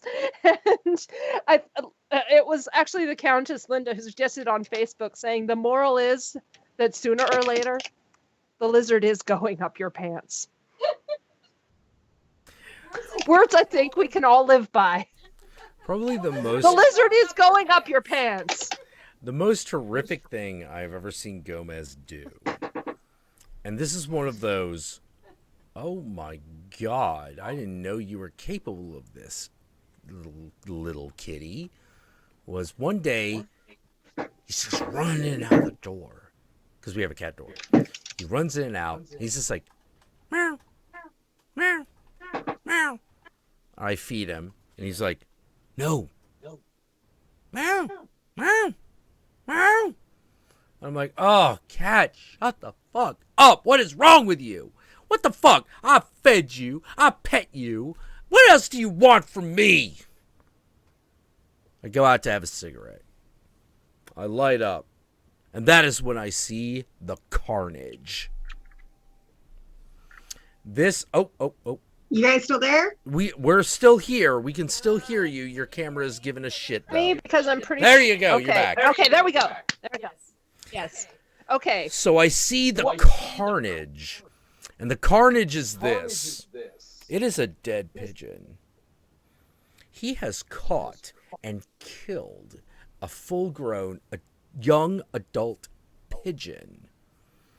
And when I say killed, I mean this thing is in pieces. Not small little bloody chunks, but he has torn its wings off. He's just like, oh, one wing is over there, one wing is over here. Its insides are opened, and somehow he is Jack, separated. was it a stool pigeon? Did the pigeon have information that the cat needed? I think it did. I think it did. Its liver was off to the side, and its heart was off to another side. And I'm looking at this, and I'm like, is this what he wanted me to see? And I look down, and he's like, and I'm like, good cat. Good cat. I see it. And he's like, yay, you saw. I killed the mythical bird. I am best cat. I am best cat. I caught the bird. It thought it could get away by going up. But it was wrong. And I'm just like, Jesus Christ, Gomez. This guy is like the most murderous animal I have ever fucking owned. Now, everything is okay until he has developed the current habit he has, and now it's becoming a problem. Can you guess? Gory, I'm going to ask you, can you guess what this new addition to his behavior is? He's secretly a dog. No. That would be Migo. Migo is secretly a dog, I think. Does it involve him peeing on stuff? No. He did that a few times, but it hasn't happened in months. Is he a were-tiger? Does he turn into a tiger on the full moon? That'd be cool. Maybe. But what it is he's like, it gets rainy. There aren't animals inside when it's rainy. I can't go outside when it's rainy. I'm going to bring mice in. So he has been bringing mice into the house and then waiting for a couple of hours and then being like, it's hunting time. So this cat is like literally like fucking Leatherface. He fucking brings things into the house to hunt them down. Just to do it. Yeah. Well, you didn't bring him any, so he's got to do it himself. Exactly. Apparently I've been... Dad has failed. It's like, Dad, if you're not going to give me things in the house to kill, I got to go bring them in myself. Yeah, Dad. Use those digits and go get some mice. Yeah. What are hands for? You got opposable thumbs. Yeah. Yeah. No, I swear to God, when I'm like, no, my cat is a slasher killer, I'm telling you, he just is. They are creepy though. Like we had a wild bird in our house, and Dan, of course, has to like build a little nest for it and get it in a cage because its wing was hurt. And finally, it was well enough that we let it outside. But the whole time we had the cat in another room. When we brought the cat out, the cat hadn't even seen the bird. Like he knew there had been bird there, and he's like walking around, sniffing and giving it the most like awful look. Like, damn you guys, you failed again. Well, I'm going to tell you one thing about Go. Someone is like, dude, is that cat going to kill you in your sleep? I'm like, no, he's not going to kill me in my sleep. What he's going to do, your breath? He's going to, no, but any fucking little gremlin that comes into this house doesn't stand a fucking chance. You think he will steal my breath, or do you think he will try to kill me? We have found him sleeping with razor blades. We have found him sleeping with matches. Oh, wow. He's plotting something. He learned how to separate the razor blade from the razor and play with it. Yeah, that's true. Maybe I'm underestimating him. Maybe I just love him too much. Maybe it will come down to a fight between vampire and evil cat, and we will see who is the victor. Oh, man. But he's such adorable evil. He's such adorable evil. See, I would actually seriously watch a vampire versus evil cat movie. Say what? I leave for 2 seconds and we get vampires versus evil cats. Mm-hmm. I'm just saying, it would be a movie that I would be like, duh. Well, I love stories about cats because cats can be anything. They can be good, they can be evil, they can be just neutral and mysterious. I love the cat in The Last Unicorn. It's like, I'd be giving you Have you ever seen The Last Unicorn? I haven't seen The Last Unicorn. You haven't seen The I would Last give Unicorn? ye a straight answer if I could, Mum, but I be a cat, and no cat anywhere ever gave anyone a straight answer. That's the one. It's a cat with an eye patch. Talks like a pirate. He's got a peg leg. And he, like, switches the eye patch back and forth. Yeah, because he's Trixie. Dude, the cat is Trixie. Oh. Yeah. Let's start. Hey, my favorite cat in the What the fuck is your dog doing? He's killing a face hugger. You can see it. What's he doing? Get it, baby. He killed it. He killed the face hugger. Good boy. 5x5, doggy. 5x5. Maybe that was Ripley's problem. She was a cat person. He's so and proud she of really himself. did- I know I told Morgan about this. Gory, have I told you about the cats that used to live over at Borderlands bookstore? No, you didn't. Okay, Borderlands bookstore used to have a hairless cat there named Ripley. And first of all, that perfect name for a fucking hairless cat. But Ripley has passed. She was old. She got to be like 20 and she died at the age of 20. She's an old hairless cat. She has succeeded. That's very healthy for a hairless cat. They often have totally. problems. But she is succeeded by another hairless cat that they named Newt.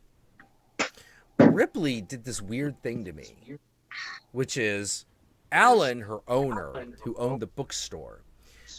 He was on a trip. He's some convention, something, I don't fucking know. But I'm sitting there in the used section reading. And all of a sudden, I'm like, hey, Ripley, what's up?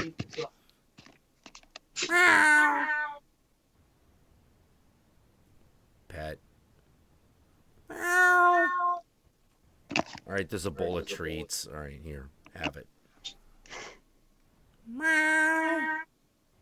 Fuck. Okay, she's not curling up to me. She doesn't want me to pet her. And she's refusing everything else. What the fuck is going on? I put the book down. And I'm like, Ripley, what the fuck do you want? She walks over to the open door of Alan's office, because Alan's office door is open. And I'm like, oh, Alan's office door is open, but he's not here. Okay, there must be a reason for this. I am about to discover the reason. I walk to the doorway. Ripley looks at me, gets very excited. She jumps into Alan's chair, then jumps onto the head of the chair, looks at me, and then falls asleep. I pet her, and I'm like, the fuck just happened? And I walk out, and I'm like, hey! Did Ripley just meowed at me to get me to watch her fall asleep at the head of Alan's chair. And the response I get tells me everything. Yeah, she does that. This is apparently just the thing that she does. Or she did. Which is, I need to fall asleep. I need a human to watch it happen. Cats are weird, man. They're fucking weird. Oh, Gory, are you still with us? Uh-oh, I think we may have lost Gory. Oh, shit. We may have lost a whole bunch of stuff. Hold on. Are we back? What happened? I didn't hear the end of the story. Okay, so here's the end of the story. I'll tell it twice. The internet hiccuped on us. So where were we? Did I go... Ripley just asked me to watch her fall asleep. Did you hear that part? Yes. So yeah, I go. Ripley just. And Mr. 133, it is providing me with the air of my planet. Good eye. And I'm like, sorry. I think Ripley just did. Ripley just ask me to fucking watch her fall asleep on top of Alan's chair, and the person working the desk is like, yeah, she does that. And I'm like, what do you mean she does that? Like, yeah, she does that. That's why we leave that door open. I'm like, wait, so Ripley just randomly gets patrons to watch her fall asleep on top of Alan's chair. They're like, yep. And that's why that door is open. They're like, yep. Okay. Cat is weird. Newt has not warmed up to me. I'm a little sad about this, but me and Ripley got along very well. You know, but Ripley was definitely that cat that was like, Mom. Over the last family vacation, I had a number of relatives visiting the house, and at one point we were all downstairs having breakfast, and my cat Gigi, the gray one, who is not normally a very talky cat unless she really wants to go outside, which is usually your cue to go outside, get her some grass and bring it in because she needs it for her fur. So you go get her some grass and she's normally fine. But this time she actually had some grass, and yet she was sitting in the middle of the living room while we were having breakfast going, meow, meow, meow, meow. And we're like, what is it? Because she's been fed, she had food, she had grass, she wasn't at the door complaining that she really missed going outside. And I think it was my uncle who just like jokingly suggested maybe she's trying to tell us her cat room has flooded. And we're like, ha ha ha ha ha. It had. It had I don't know how it happened, but the toilet had in that room, because it's the pool bathroom. Somehow it had become blocked up and it had overflowed, and the floor of the cat room was covered in water, Oh man. and it was just really wet and gross and disgusting. And she had actually come to tell us that, like, I pee in this room. This is not okay. Yeah, guy, I gotta show you. Here's a picture of Ripley right there. Yeah, it's on the stream. It'll show up in just a minute. Do. Oh. Yeah. That's Ripley. I feel like she needs to mate with a Jonesy. I know. Well, they went straight for the I love her Newt. aqua green eyes. Yeah. That's a beautiful Someone actually cat. did a painting of her for the bookstore. What did she feel like when you pet her? Oh. She felt like, I don't know how to explain it other than saying that Like she a felt like shorn a hairless scrotum? cat. Like she felt like a hairless cat. Hairless cat got a sensation all its own. You know. Like a shorn scrotum. Oh no, it's not like a shorn scrotum. That's different. I would tell you if it felt like that. It kind of looks like it. It looks like that, but You doesn't know. feel like it. It doesn't feel like that at all. And I tell you, I say that as a man who has done that. So it feels completely different. Empirically. Here is a picture of her with Ripley. Ripley is the one in the front. Oh, sorry, Newt. Newt is the one in the front. Ah. Yeah. This bookstore is actually pretty good. Yeah, it looks awesome. Yeah, this is, I believe. It's cool that you have like little places like that. Where I live, we get lots of kind of self-run stores, but they don't tend to last long. Yeah, we've actually have a couple of long-running horror and science fiction genre bookstores. One of them is Borderlands. That is cool. That's one of the cool things to find in San Francisco. I know that the Dragon Marsh, the one and only occult slash spiritual slash Ren Fair shop in Riverside, they have a store cat named Pepper. And there is a little sign in the door telling you to please keep an eye out for Pepper and don't let her sneak out between your legs if you see her. Yeah. Well, the thing is that I gotta be honest. Like the best horror genre bookstore I have ever seen is in Burbank, and that is Dark Delicacies. Dark Delicacies. Yes, I went to Holy shit, that place is amazing. It is. I went to a album signing, which ended up being one of those LA style. They're allegedly open to the public, but the only people who show up are the people who did the project and their immediate friends, and apparently me. Just because I really liked the rock opera that these guys had made based on the H.P. Lovecraft story Dreams in the Witch House. And they were doing an album release party at the store.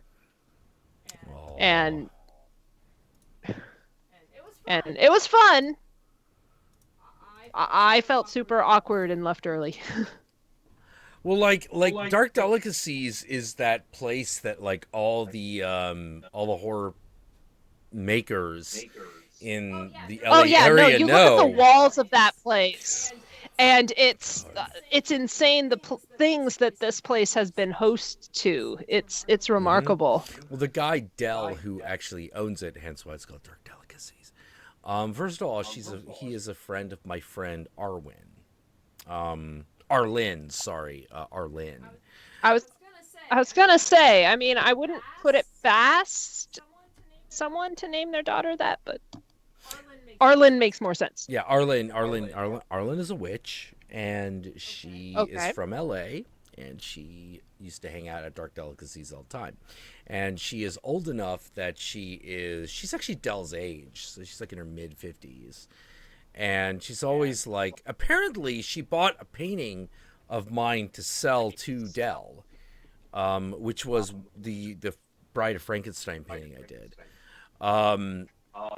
That was cool. Apparently that was. Dude, I would have liked to see that. Yeah. Well, let's see if I can find a fucking see if I can find that. Let's go to Yon Deviant art page and see whether I can. It's up there. For a while I had a Deviant art page. It didn't really do very well. My artistic career was not all that illustrious. Let's see. Where's the one? Hey, as far as I'm concerned, you are number one tops of the people I know who drew women with enormous breasts. Yeah, I can't argue with that. Hey, Oh God, that really it's a tiny, tiny world. that really shitty photograph of this painting. God damn it. Come on, put it in the desktop. All right, it's coming. It's happening any moment now. Bam. Yeah, apparently this picture right here graced the walls of Dark Delicacies for a while.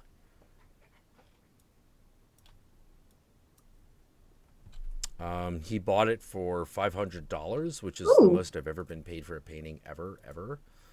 Wow, that's really a nice picture. Yeah, that was an oil painting. Well done. Yeah. Oh, thank you. I think it was the green skin. I thought it was She-Hulk for a moment.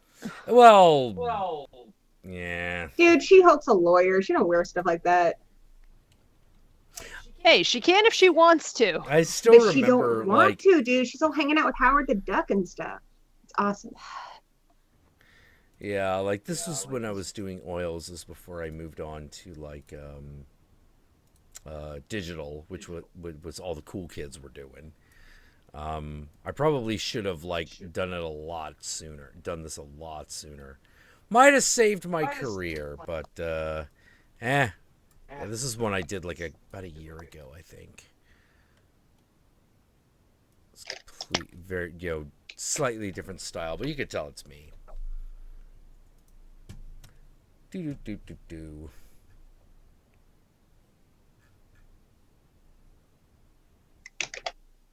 Oh, God damn it. Stream. Weren't you working on a RPG at one point, like your own D6 system? Yeah. I've worked on. There were a lot of role-playing game projects that I worked on.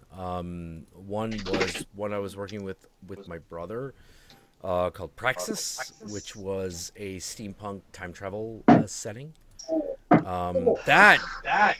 That was a lot of fun. But then he was like, "Dude, I just got hired by Bethesda," and I'm like, I'm not gonna be mad for you getting hired at Bethesda. Go do it. Make this game. What are they calling it? Skyrim? Whatever. So I wasn't gonna hold him back or anything like that. So, but yeah. We worked on a whole bunch of stuff together. None of which saw the light of day, because the problem is the pen and paper RPG industry is like, as far as we could, it's fucking dead. Like that thing is fucking dead. We're like. Well, you can download old books offline for free now, so it's hard to get the people to buy like a $60. Yeah, exactly. Hardcover. It's hard to get people to buy like an actual like book. And there are a lot of people going like, yeah, well, why don't you do this? Why don't you do that? And we're looking at the margins and we're like, this is miserable. These margins are miserable. And the amount of work that you have to put in order to develop a pen and paper RPG is not small. It's a huge amount of work in order to keep it up and make everything happen. It's a full-time job, and it's one of those like, well, what can we make it a full-time job? Less than minimum wage. Oh my God, you gotta be kidding me. Like in order for us to get to the second book, we realized that we had to outsell Dungeons and Dragons just to make it to the second book. And we're like, we can't do that. That's unreasonable. We can't fucking outsell D&D on no marketing budget. That's not gonna happen. What? You were with White Wolf, right? I worked for White Wolf for a while, yeah. Because, okay, here's what you got to understand about White Wolf. White Wolf worked by hiring freelancers to create everything. Everybody was a freelancer that worked for White Wolf. Yeah, I had a friend who worked for them. Oh, what's his or her name? John Schmidt. Schmidt? The artist? Artist? Holy shit!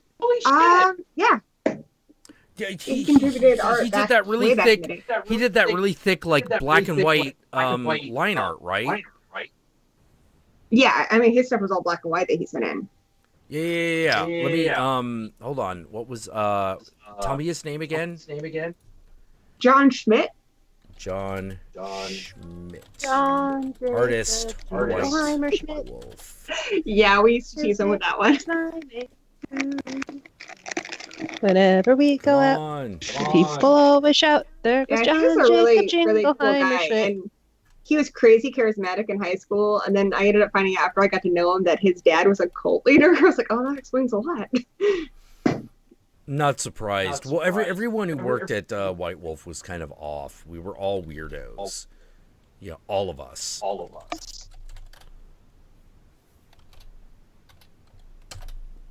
Yeah, we were all complete misfits. Hey, never scoff at the places where Earth's genuine weirdos can go to live respectable and productive lives. Oh, it's never respectable. It may be productive, but it's never respectable. You know, like I still remember the times that like White Wolf magazine was shot up. Motherfuckers that just go by and just fucking shoot the place up. It was insane. You know, like yeah, it's crazy. All right, how do you spell his last name? Like,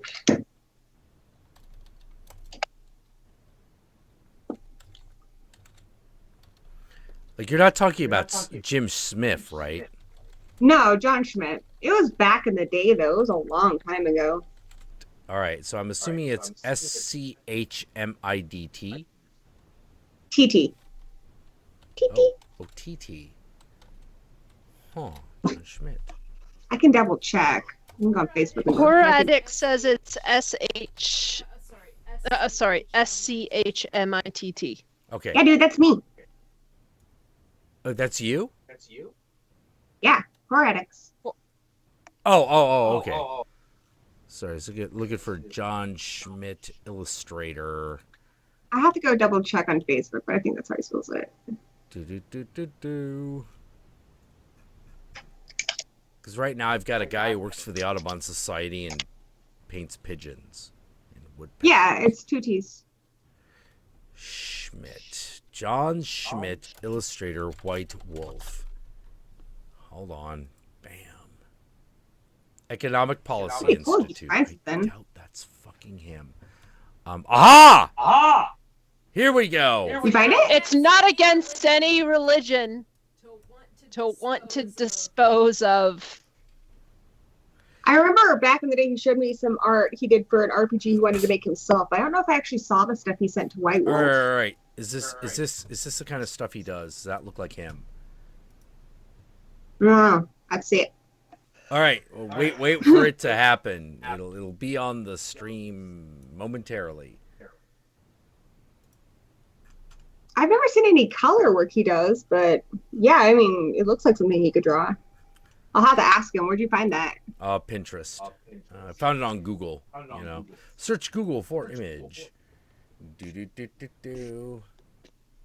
Yeah, I'll message him on Facebook and see. Yeah. Do you know what? That'd be cool, though. What period of time he worked there?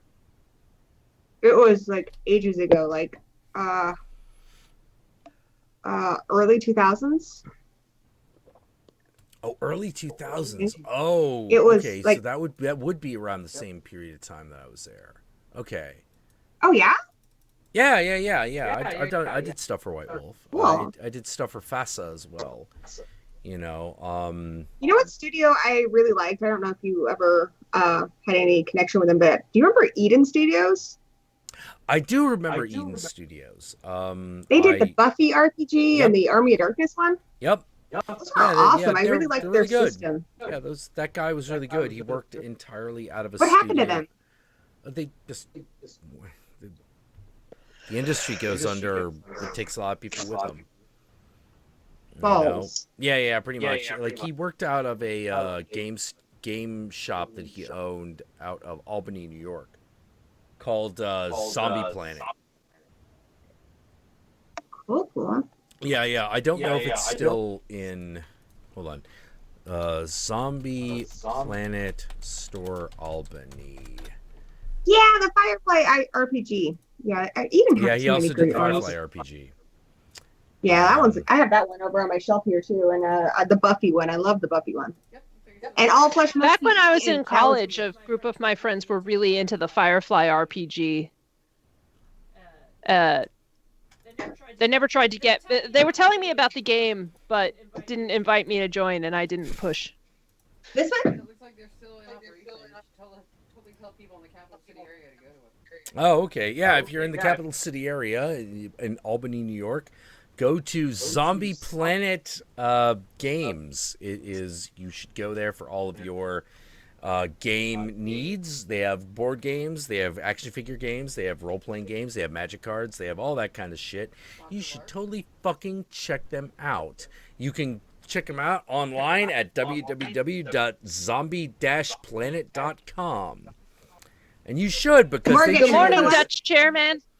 Yeah, and you should, because when we were there, when we visited them at their location, they treated us like royalty, and so you should definitely check them out. Yeah. Hey, do you want a little Harley Quinn doll? They got one. You can get it. You can buy all kinds of shit at Zombie Planet Comics and Games. You know, they've got online specials as well.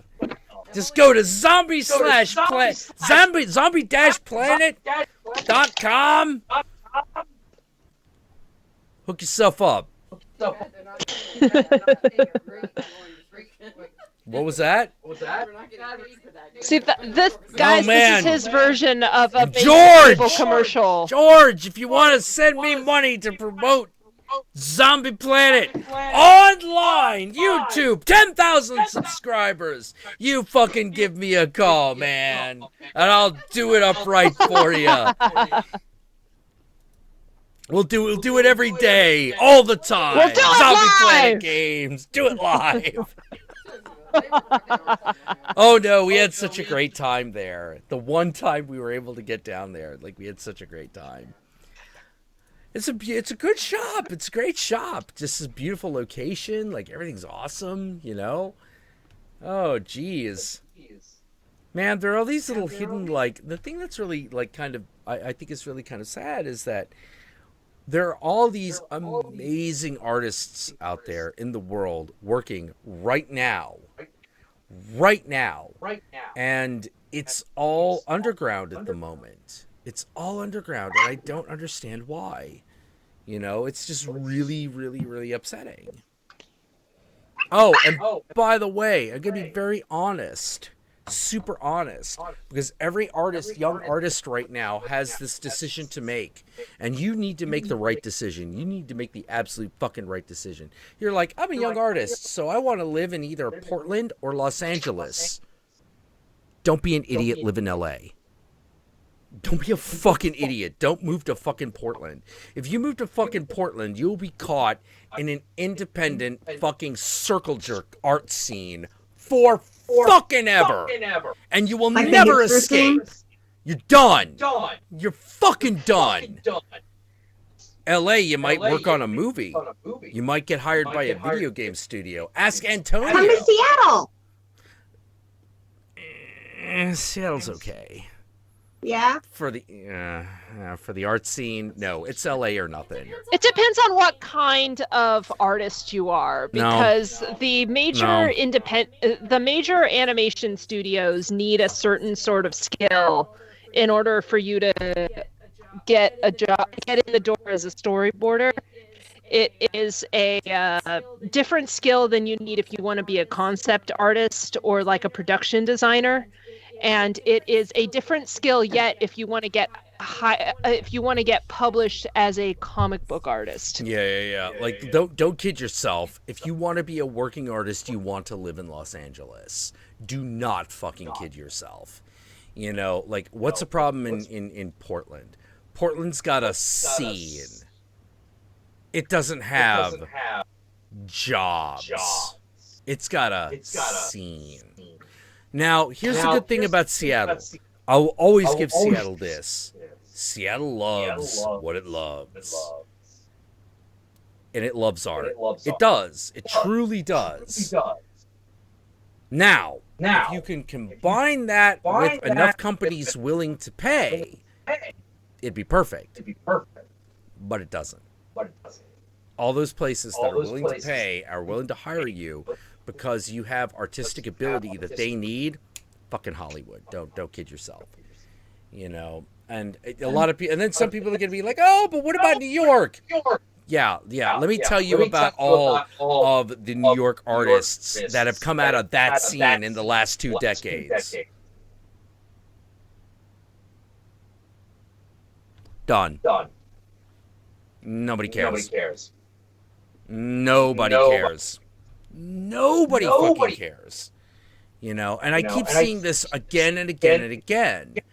And everyone's like, well, I'm thinking of moving to Portland. I'm like, don't be a fucking chode. You're an artist, live in Los Angeles. Someone might actually pay you some coin.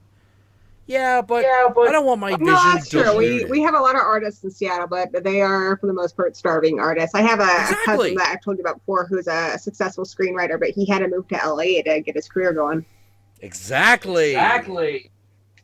That's what I'm saying. Now, the thing is, Seattle used to have a lot of outlets, but it doesn't anymore. All of those places that used to hire all those artists were video game studios, and they've all moved down south. You know, Microsoft doesn't do its own properties anymore. You know, fucking what's the other one? Wizards of the Coast doesn't. You know, if you can't get hired by Wizards of the Coast, that's the end of the game. You know, but Wizards of the Coast will hire you if you live in LA. You know, there are more opportunities. You want to live in the land of opportunity. You know, and I say that having not been able to make that happen while I was an artist. Trust me, everyone I know who went to LA to become an artist started getting somewhere. Everyone I know who went up to Portland started fading into obscurity. Just completely. It's really sad because that has nothing to do with the talent of the people in those areas. It has everything to do with the opportunities that are available. LA loves art, and it loves dumb shit. You can sell anything in LA as long as you can convince someone that it's cool. The problem with Portland is that it already thinks it already believes that the way it does things is the way it should be. So you have to fit that vision in order to get anywhere. And even then, and I say this from experience, even then, they'll wonder why they should pay you for it. Because you owe it to them. Because of community. Fuck community. Give me fucking $500, motherfucker. I fucking did this work for you. Conversations that have happened. They love fucking as bad as do it for exposure is. Doing it for community, that's way worse. That is way worse. You know, because that means you get nothing. You'll be lucky if you get credit. You know, LA at least give you credit. Usually. And if they steal it from you, they'll usually pay for it. They'll pay for the privilege of stealing it. Well, that's one of the first things I learned in my screenwriting classes, like way back in the day, was that if you think your idea has been stolen, you can't steal an idea because it's all about the execution. Because I guarantee you, whatever sort of vague concept you're working on, someone is working on something extremely similar, and the only difference is going to be how you do it versus how they do it.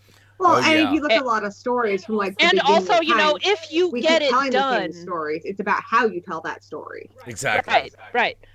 The saying is that there's only a handful of stories in existence, and we've been retelling them for the entire history of humanity.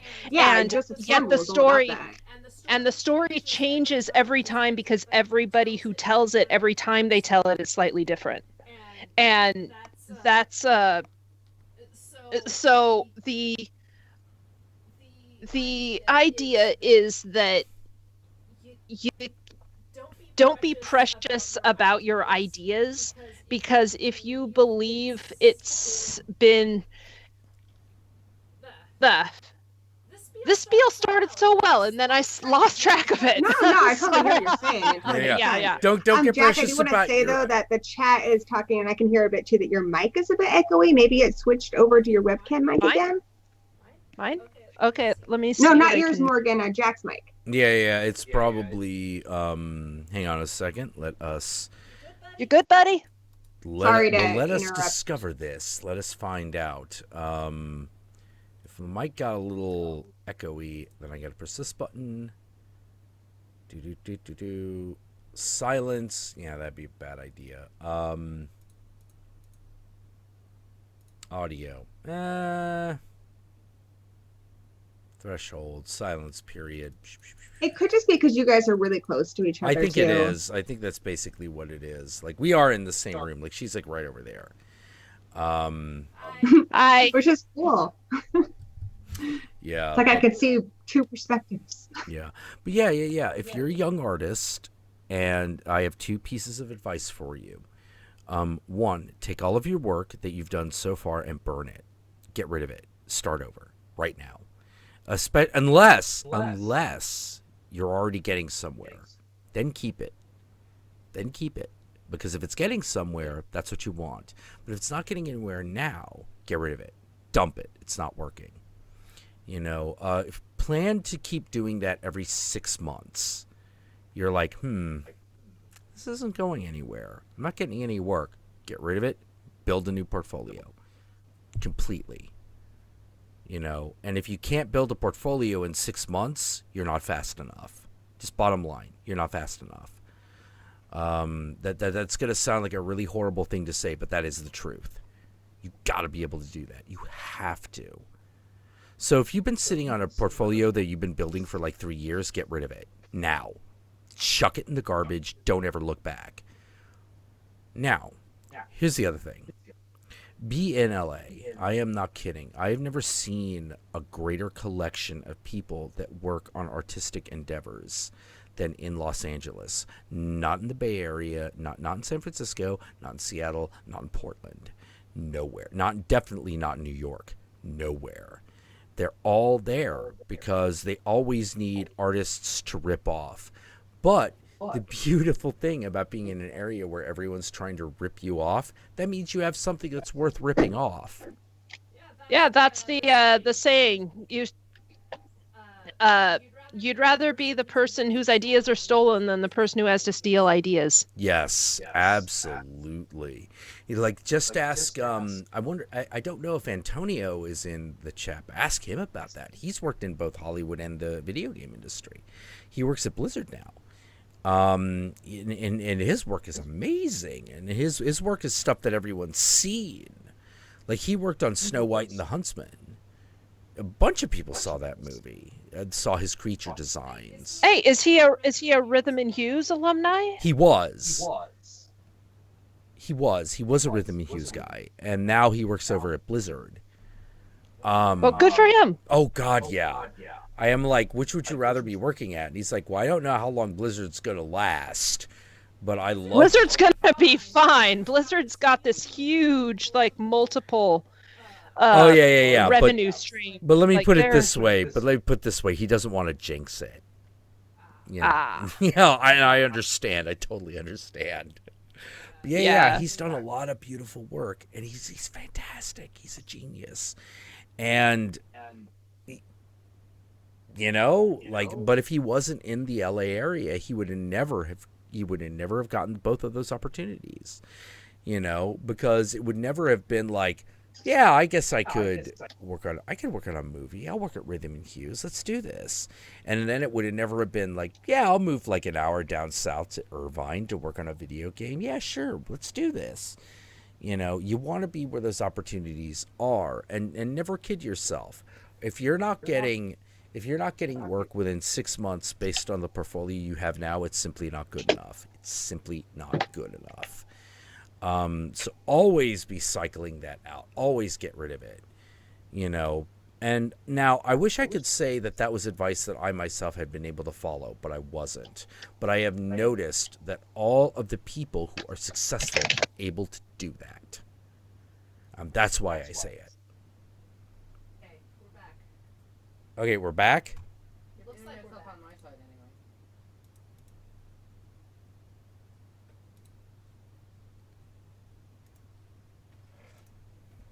All right, see what we got. A frozen stream, maybe we should let it go since that's chairman. Whoa.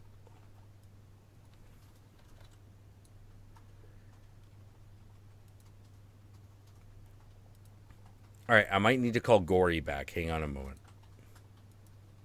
Where is this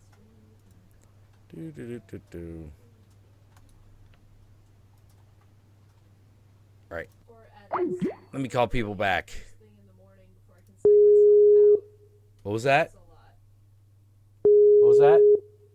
She said, on the chat, she said, for me, writing first thing in the morning helps where I can psych myself out. Okay.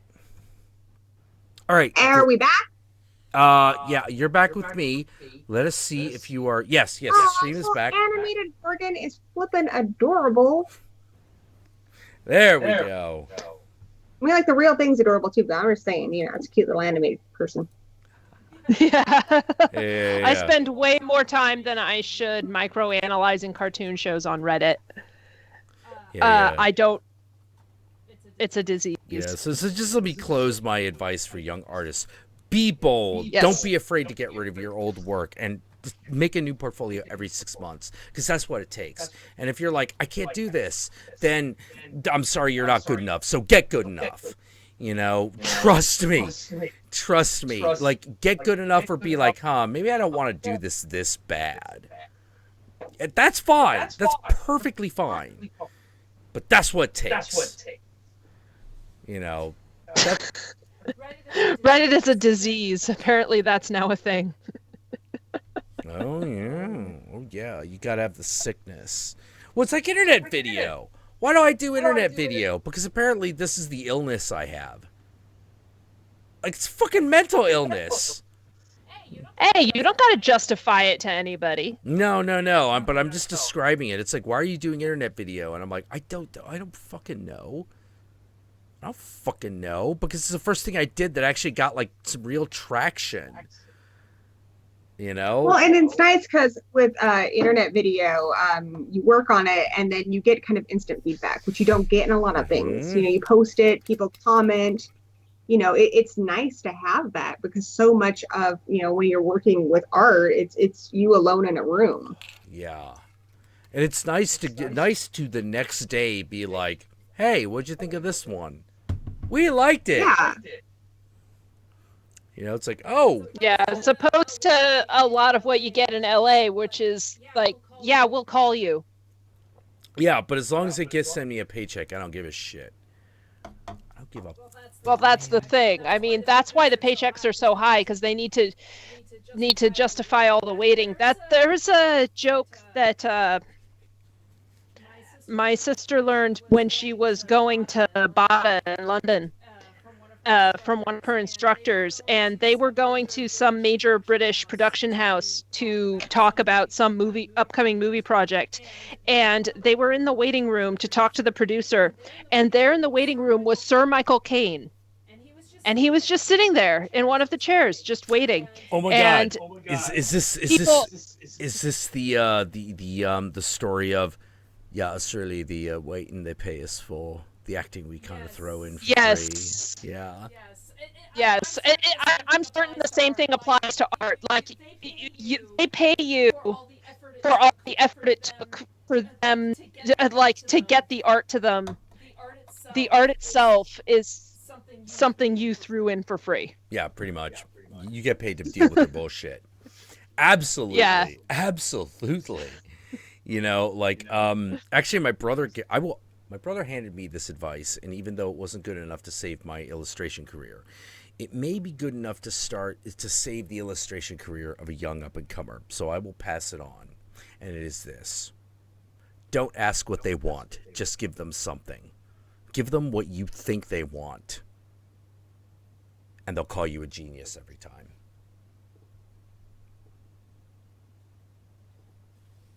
And that's true. That is completely true. Yeah.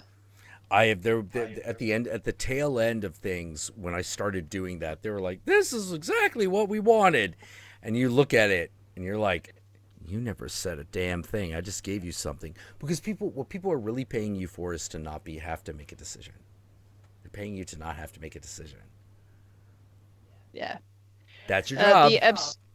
The abstruse one just said, some Nazi, as in literal call me Nazi, posted a rant about how porn is destroying the white man. How porn is destroying the white man? Yeah, they're all about porn right now in the chat. Oh, well, let me tell you about pornography. Pornography is amazing. Pornography is the only place in God's green earth where a woman can get an honest wage for an honest day's work. Let me tell you. Hashtag jacket against Nazis. Yeah. Get, like, dishonest days work? What? What about the men? They get an honest day's work too. Guys don't earn as much as women. Not in porn. Like, flat out. That's not fair. They should. They should. But that's actually the one aspect of society where the wage gap tilts in favor of women. Hardcore. In the frame, so he doesn't have to make all the awkward O faces. So I don't know. Maybe the chicks deserve more money in the porn industry. You could definitely make that. You could make that case, and that's the case that's made. Which is like, I'm sorry, dude. Whose tits are on the cover? Yours? I don't think so. It's Chelsea Charm's fucking tits on the cover. Hey, That's what sells. Get paid. I can't tell you how many times Dan and I are watching a horror movie and like somebody shows their tits and stuff. He's like, "Oh, that'll up the star rating for me." And I'm like, "When's somebody gonna drop some freaking dong?" Oh, what do you mean never happens? Oh, it happens. It happens. You seen that Piranha 3D, right? Gory. Oh shit! Did we lose Gory? I think we lost Gory. Hold on. At the critical moment. At the critical moment of readout, I think we lost Gory. Shit. Oh, man. Women earn more in porn but have shorter career length. Men make less but have longer careers. Fair enough. I'd buy that. Yeah, I'd buy that. Yeah. Is it destroying the white man through carpal tunnel? I hope so. Okay, we're trying to get Gory back. Hang on a moment. I hope so, because they don't deserve it. They don't deserve carpal tunnel? That's on the list of how somebody wants to die. You just know that. Like, what he went doing what he loved. Hey, if you gotta go. Oh shit! Hold on, I might need to end the whole call because it's giving me shit. All right.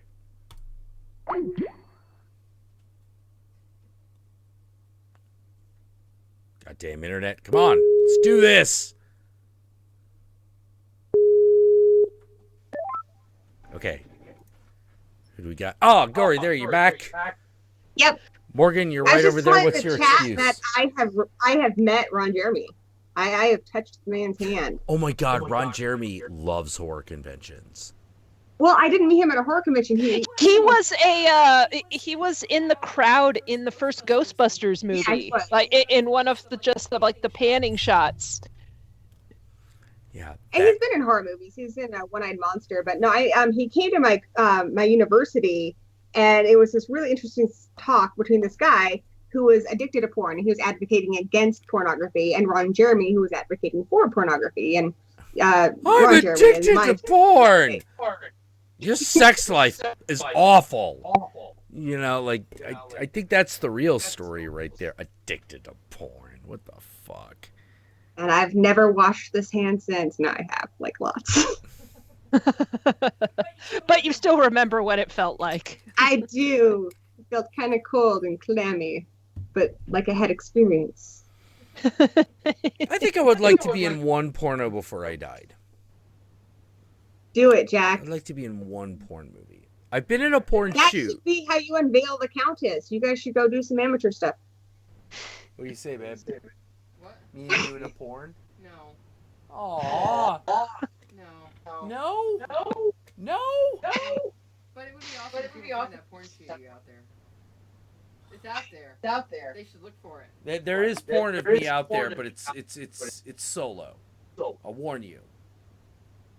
Okay. Well, what if you used your awesome editing skills and did Jack on Jack porn? Jack with drag Jack porn. That could be a thing. That could be a And thing. I bet the Countess That would that I mean, should be into that, but that make me Make sad. the internet happy. That made me sad. I want a partner. You know, I'd want a partner in a porn shoot.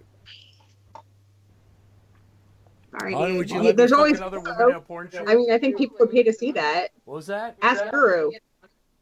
I should hope so. Yeah, totally. Okay, Jack- all right. You heard it. I am allowed to be in a porn shoot as long as I am paid. And you say sex. All right, dude. Oh, well, that I goes see without it. saying. That goes without saying. You've got two wives. You've got. I'm loving the reactions of the chat right now. It's just so great. So I say call Horror Guru, make some amateur porn, get paid for it. I am And not there you fucking go. horror guru. Bob's your uncle. I love that guy, You can just but do some no. weird stuff. No. Just There was like great. I don't. You guys like sword fight. Like people would love that.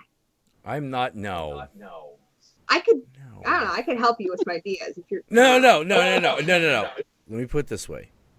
If you want me to do that with another man, fine. I'm just saying it's not going to be with Josh. That'd get weird.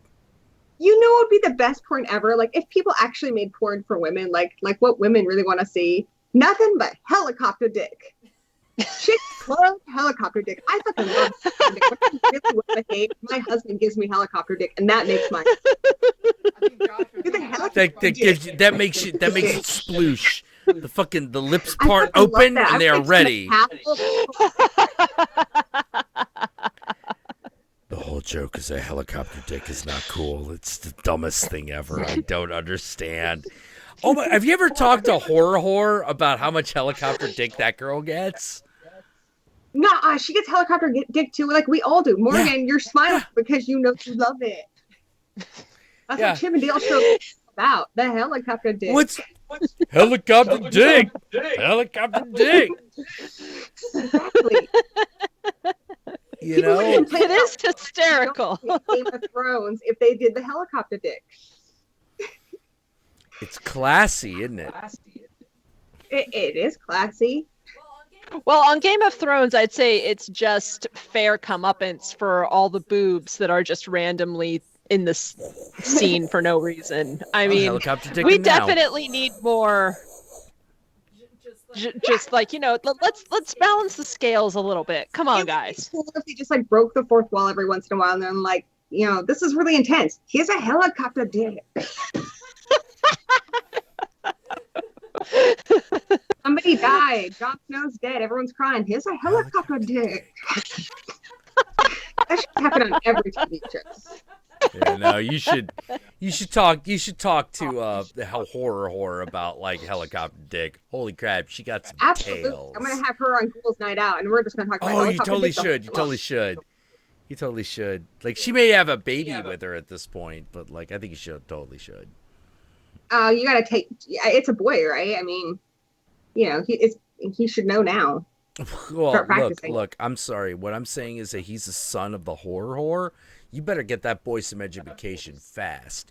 You cannot start young enough. That boy's gonna have a legacy to live up to. So Nah, his he's son, probably born. He's probably born with these gifts. he you probably know? is. He probably Son is. of the horror, Mhm. master of the helicopter dick. It's like, wait, you're the son of your mom's the horror whore. So I bet you know how to do everything, don't you? It's be like, all right, this boy's got to be ready for this moment. Oh my Gosh, it just made me think of like what's the next generation of our like kind of our horror tube family is going to be like, because you got Lulz, you got Horror Horse Kid. I'm sure there's going to be more. For what eventually. it's worth, children are extremely resilient creatures. I'm sure that, you know, they'll be okay one way or another. My son seems fine. I mean, he's 12. He's on our show. I mean, he seems. I asked him like the other day. I'm like, "Are you all right?" Like, you know, because we have some pretty bizarre conversations. We watch a lot of bizarre movies, and he's like, "Yeah, it could be worse." Well, like I loved it. I love to say, and you can tell that now I am drunk as shit. My finally now Yay! officially fucking drunk. Score one for the black cat, you guys. I'm cutting you off and you're moving to orange soda now. Oh, okay. Do me a favor. Give me a half The black Countess cat, has half spoken. orange soda. Alright, give me your cup. All right. Here we go. Because I think what really did me in is the end of the vampire vodka. Oh, Jesus, why would you do that to yourself? Because there was only a little bit left, and it's red, and it's red like period blood, and that reminds me of you, babe. I love you too, honey. Aw, you guys. Romance. There's this. Fire white on. Yes, she does. By the way, she's like, it's heavy flow day. You know what that means, and then she starts writing shit on my skin. Usually the word mine. You know, as a warning to others. You know, you may play, but you may not own. This one is claimed, which I do not mind. I do not mind at all. Oh boy! So someone I guarantee you half the chat is now going, "Aw." The other hat is going, "Ew."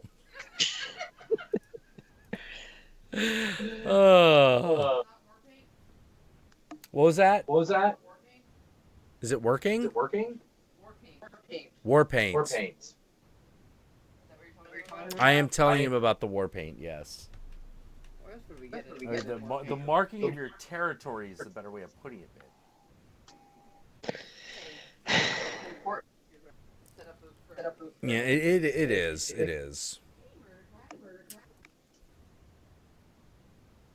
I gotta ask Gory, have you ever done that to your dude? Me? Yep. I actually don't have that issue because I have an IUD. So, yeah. It many moons ago, but nope.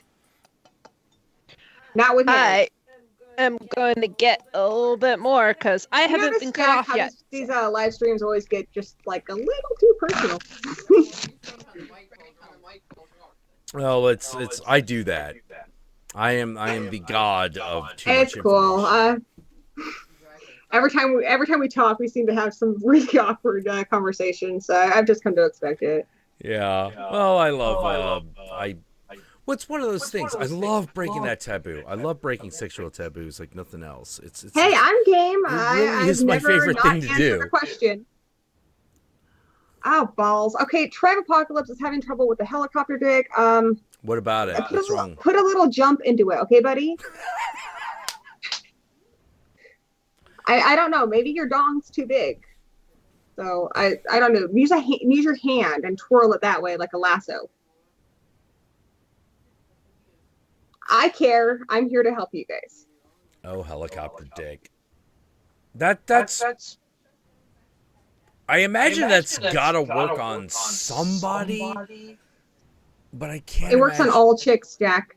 It works on all them? chicks. Yes, All they of all them? get quivery in their nether regions. Over helicopter dick. Fuck yeah.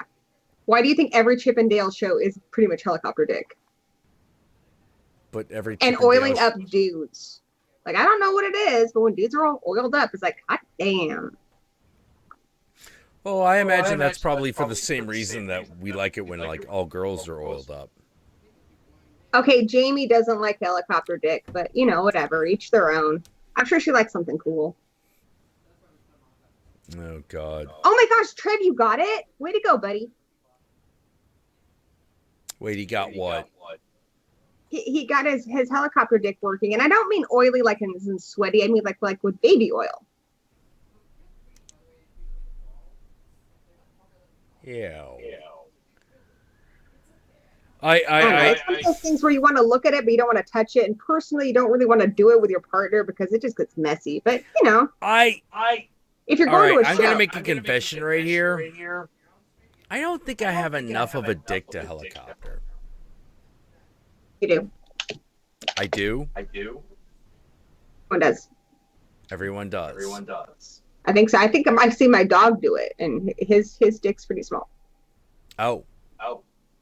Yeah. Right. I believe in you, Jack. You believe in me? I believe that by sheer ambition alone, you can helicopter dick. All right, so 5.5 to 6 inches is good enough. Is what you're telling me? Dude, that's totally average. That's like enough? right there. Yeah. Though, are we talking real 5 to 6 inches or guy measurements where it's like this is 5 to 6 inches? No. We're talking like okay. Whether it's 5 or 6 inches depends on where the base starts. Does it start at the top of the balls or where it hits the pelvis? I'd say top of the balls, bro. Top of the balls is 5.5. Well, there you go. You're doing great. Okay, I'm doing good. Okay. The Countess says so, but you say that I get a lot of hit motion. that my cock is perfect for you. Okay, she says that my cock is perfect for her. The only reason I want a larger cock, because I do not believe that bigger cock means more pleasure for the female. It doesn't. It means your cervix hurts. She says it makes her cervix hurt. And I'm going to believe her I because missed something yet. The stream cut out. Oh. What do you need me to say again? You popped back in and you're talking about cervixes, so I don't know. Oh, okay. So the Countess says that my cock is perfect for her. That's all that matters. It really is all that matters. I hope it's true. I mean, honestly, Jack, your dick just broke the stream, so well done. Oh, there you go. But the other thing that she said was much over that for her, and that's cervix pain.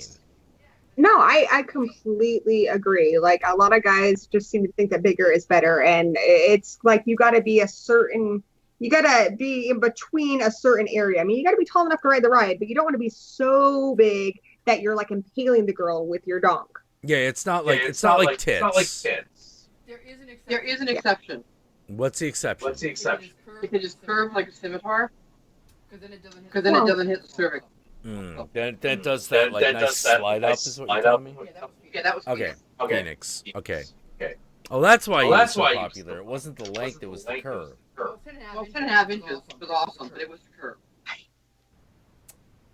See, you're telling me the man's 10.5 inches, now you're telling me my 5.5 to 6 is good enough? Hey, first of all, yours is about 6.5, not 5.5 to 6. I think you're measuring it wrong. When they start curving, that reminds me too much of duck penises, because you know how ducks have corkscrew penises? They do. Yeah, and then ducks, their penises get longer depending on how many male ducks are in the area. So if there's like 50 ducks, then there's like some crazy long duck wiener. Yeah, the duck penis can, when erect, becomes longer than the duck itself. I know, dude. And have you seen like YouTube videos where it comes out? I totally have. Yeah. You're just. I totally knew you were. Yeah. I have, and I found myself always going. I wish I could do that. Yeah, dude. Like I'm probably one of the guys in the world who will admit to this. I see Urotsuki Doji, I see prehensile penis, and I go, life goals, man. Life goals. That will never happen. But I can dream. Guys. A man can dream. Oh, man. Gory, can you hear me? The stream keeps cutting out.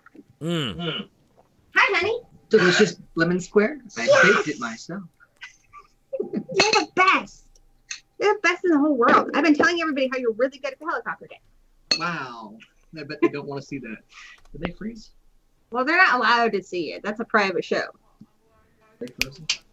Here, you can come sit in this chair with me. No. Did they go away? It keeps freezing. Ah. I had a ponytail holder. I don't know where it went. All Girl Weekend sucked bombs. I heard that nobody actually dies in it. It's just like frostbite and stupid stuff. It's like not even a horror movie. No, they do, and I guess there's They don't kill each technically a killer, and there's technically a supernatural element to it. But yes, the movie should just be called Girls Suck at Camping, because that's pretty much the plot. Girls are terrible what at movie camping. should be Girls Suck at Camping? All Girls Weekend. It is horrible. Hi, Jack. Hey, man! Hey, man! He's leaving. Dan, come back. What? Jack loves you. He'll talk to you. Or will he? Yeah. So Jack, actually, Hmm? we're planning on sending you a book soon. Oh, honey, show him. Ooh. What we got? I got. Well, You gotta show it to me He earlier. wants to have you on Gory story time. So I'll be like, hey kids, What is today we got this? our good buddy Count Jackula, and he's gonna read you a little story. So I gotta send you the book so you can film yourself reading it. But You got it. this is the book. You got it. Let's see what I would got. really like to eat a child. I would really like to eat a child. So Gory story time, I always find these insane children's books and then I read them. I've only done one so far, but I want to do a lot more. But this one, you I don't just mind feel if I read it like Odorous Youngus reads like Goodnight Moon. I and shit. encourage you. to read Okay. it like Odorous. Okay.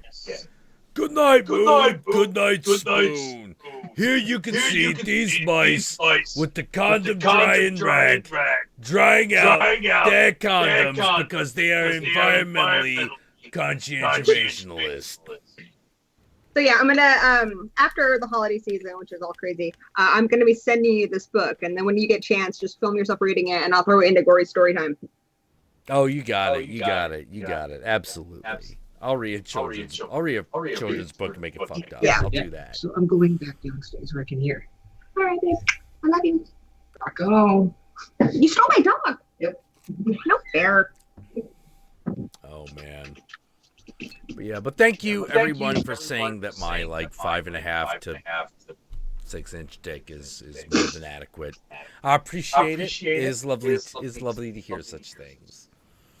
The one thing I do wish is I'm sure girls have the same thing about their boobs. I wish that I and no one else in the world had the ability to just go, nope, it's just 12 inches now. Oh, we gotta go down? 7. You know, I kind of wish control. like I'm fine with my boob size, but I do find it really obnoxious when I'm not wearing a bra and I try to go down the stairs, and I just don't like that feeling. So I wish I could be like, zoop, and then tuck those puppies in. I dated a girl that was literally an M cup. I feel ways about that. On the one hand, I'm like, yeah, you probably do want to remove those when you walk downstairs. On the other hand, I don't. You can just keep walking up downstairs all day. We'll base the whole relationship on this. So what I'm saying is, hey, Tiana, I liked you. So the chat is talking about duck rape, and this is actually a discussion I've had with my friends before. So I kind of want to show them something that's on my bulletin board. Let's see if you can see it. Oh my god, we're talking about duck rape. I'll just- Holy fucking shit. I'll just take it down. But yeah. We're talking about duck rape. Just checking. Yeah, What's that? that's on my bulletin Duck board. Haley is Oh, pro Lord. duck rape because if that's the only way we're gonna get ducks, then I mean, it Duck sucks, rape. but- Woo! She don't want it, but you really need it. Duck rape. Woo! Oh man. The duck vagina's right beside you. I got my duck dick ready to find you. It goes out in a corkscrew, finds it. Oh, it's duck rape. Woo!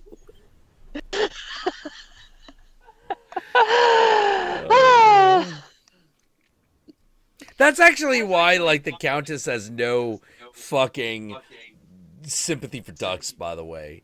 She's like, what's that? What's that? Is that duck meat? Fine, we'll eat it. I don't fucking care. Fuck a duck. Ducks are assholes. Oh, man. But which baby works ducks out. are cute, and if you like baby ducks, then you have to be pro duck rape.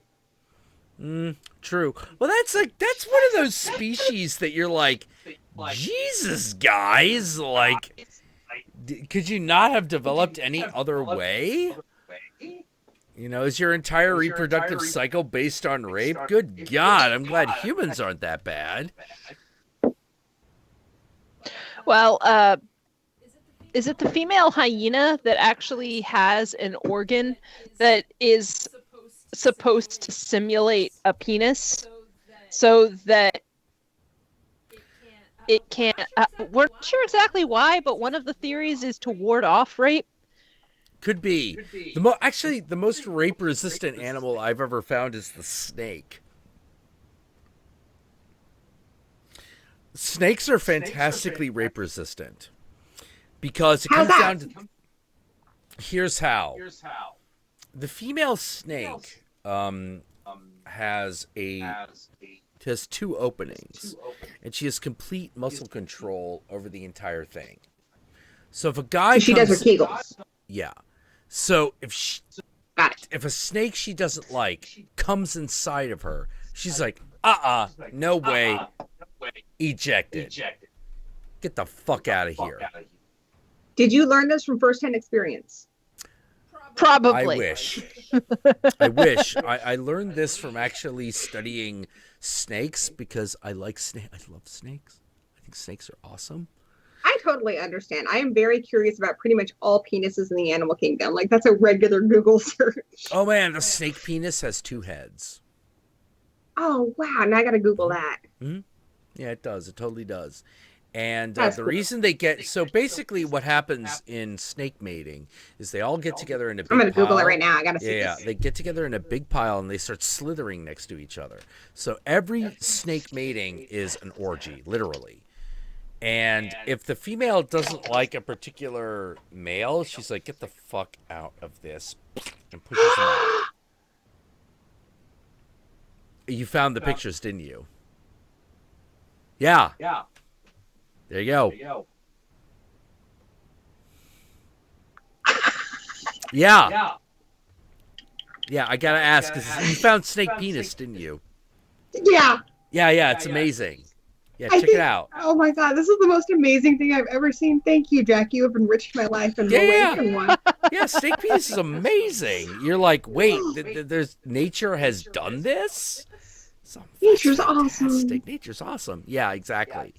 Now, the female also has the ability, if she's like,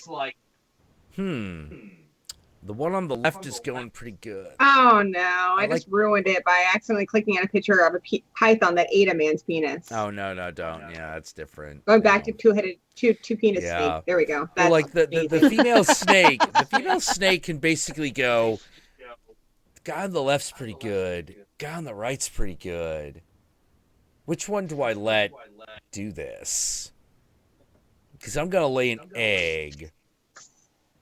Okay, I'm going to let the one on the left lay an egg this time. So I'm going to release that one. And... Yeah, no joke. The female snakes have absolute reproductive control. It's crazy. You know, like you're like, wait, do they have complete control over Yes, everything. The female snake has control over reproductive everything. You know, so it really is. So how does the male snake convince the female that his sperm is the most awesome? And it really is all about how well he touches her. Gory? You have a look on your... Yeah? You have a look on your face of pure horror. What's going on? I'm looking at this, like, you know, like from Sonic the Hedgehog, Knuckles. No. Echinida penis. No. I'm looking at that right now. I'm gonna send it to you. Don't. No. Sonic and sex is always bad. No, not Sonic the Hedgehog. The Echinida or whatever it's called. Echidna. Echidna. See, you're so refined and worldly. Oh, you're talking about the echidna penis? Yeah, I'm sending one right now, dude. Yeah, no, you don't need to. I've seen it. but it's amazing. It is amazing. It is a giant blob covered in barbs. Friends share pictures of animal penises, all right? I'm your friend. I'm sending you this penis, so just take it. All right. I will accept it. But yeah, the echidna penis is basically a huge, vaguely phallus-shaped blob covered in barbs. Black barbs. I've looked at a lot of animal cock, is what I'm saying. 4 different heads on it. It does. It's crazy. But the thing that, but like I said, the thing that's interesting about the female snake is the female snake actually is the most rape-resistant animal that nature has ever devised. Ever. Period. None can compare to the female serpent. She don't give a fuck. She don't give a fuck unless she wants to. Period. End of story. You know, it's one of those, it's like, hey, I don't like this penis in me. Get out! Hey, I don't like this guy's sperm. Get the fuck out of here. I know it's a messed up thing to say, but I kind of wish I had like vagina dentata. Just I don't know. I think I understand that. I understand that. You know what I wish I had? It's not a weird thing to say just because it is kind of a control fantasy. Like, that would just be a general good thing for the female of the species in to Africa, have. they buy these things that you can kind of put up in yourself that have like barbs and stuff on them. Like, so I'm not the only one. That is so sad. No, what you want the female snake's answer, which is just the literal ability to push it the fuck out of you. And just be like, oh no, oh no, oh no. No, get the hell out of here. I want the teeth, and I want to teach you how to growl. I don't know. I just think that's cool. Parties.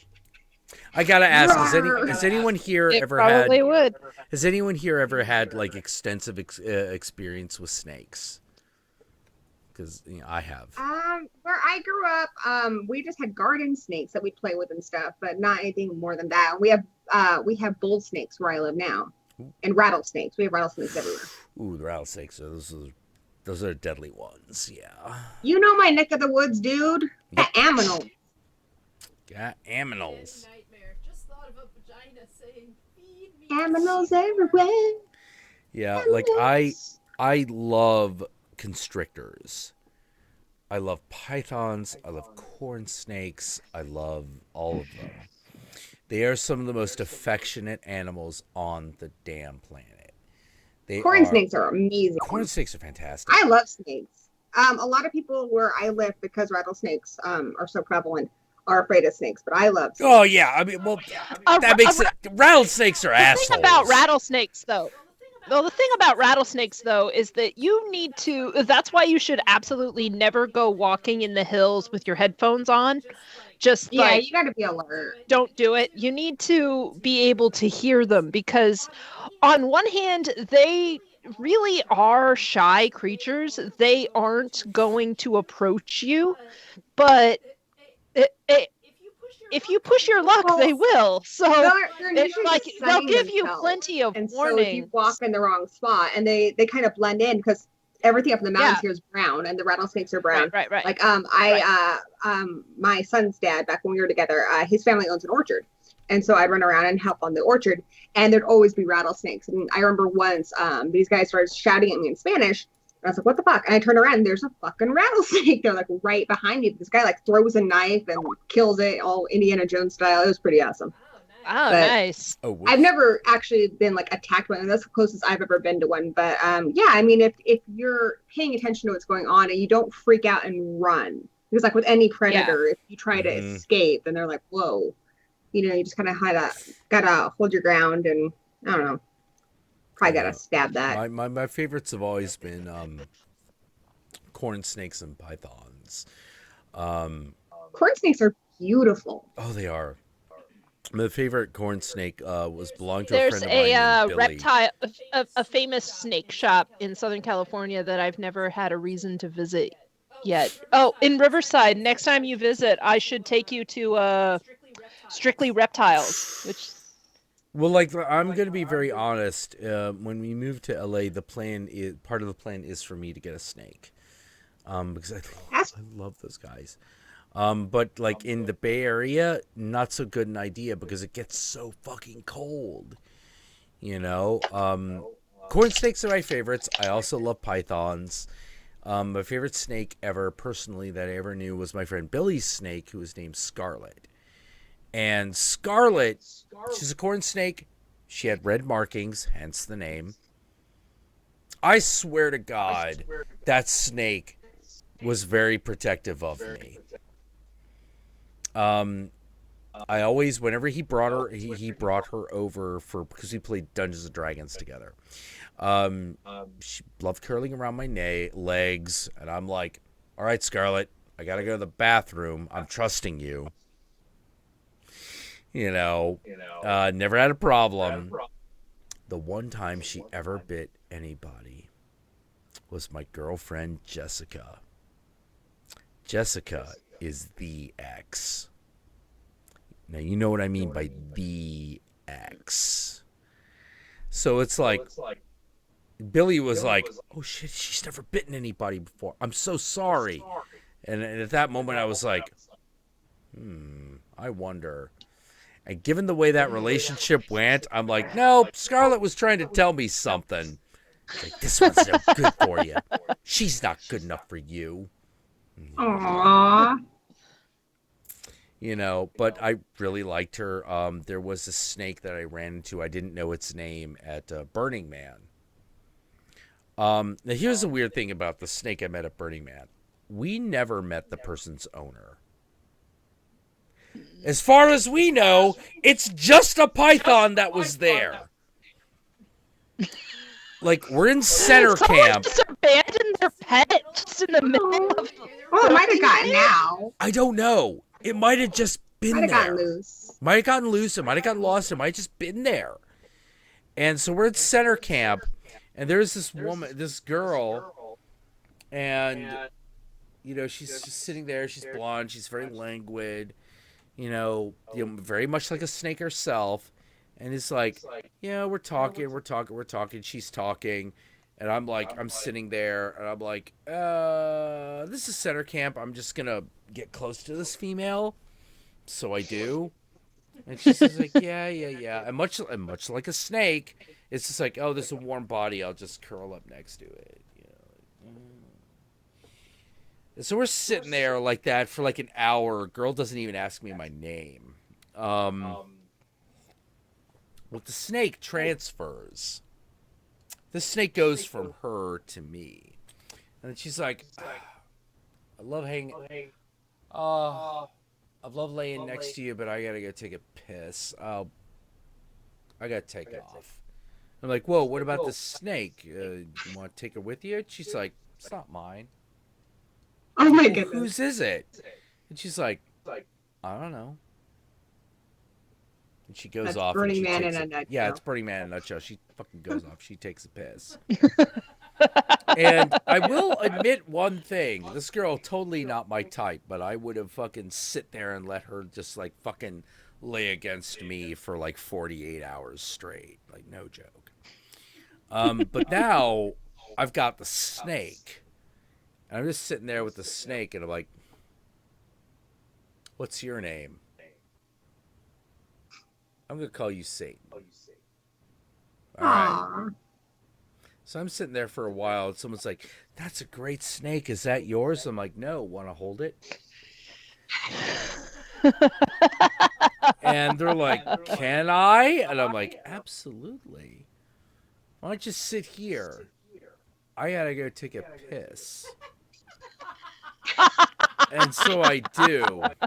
And I'm like, I think that's just, I think if I came back now and reclaimed the snake, that would ruin the magic. I feel like that snake was your spirit animal. You should have hung on to it. I maybe I actually came back later and I was like, whose fucking snake was that? And I was like, oh, it's that guy Roberts. I was like, he got it back, right? And they're like, oh yeah, totally.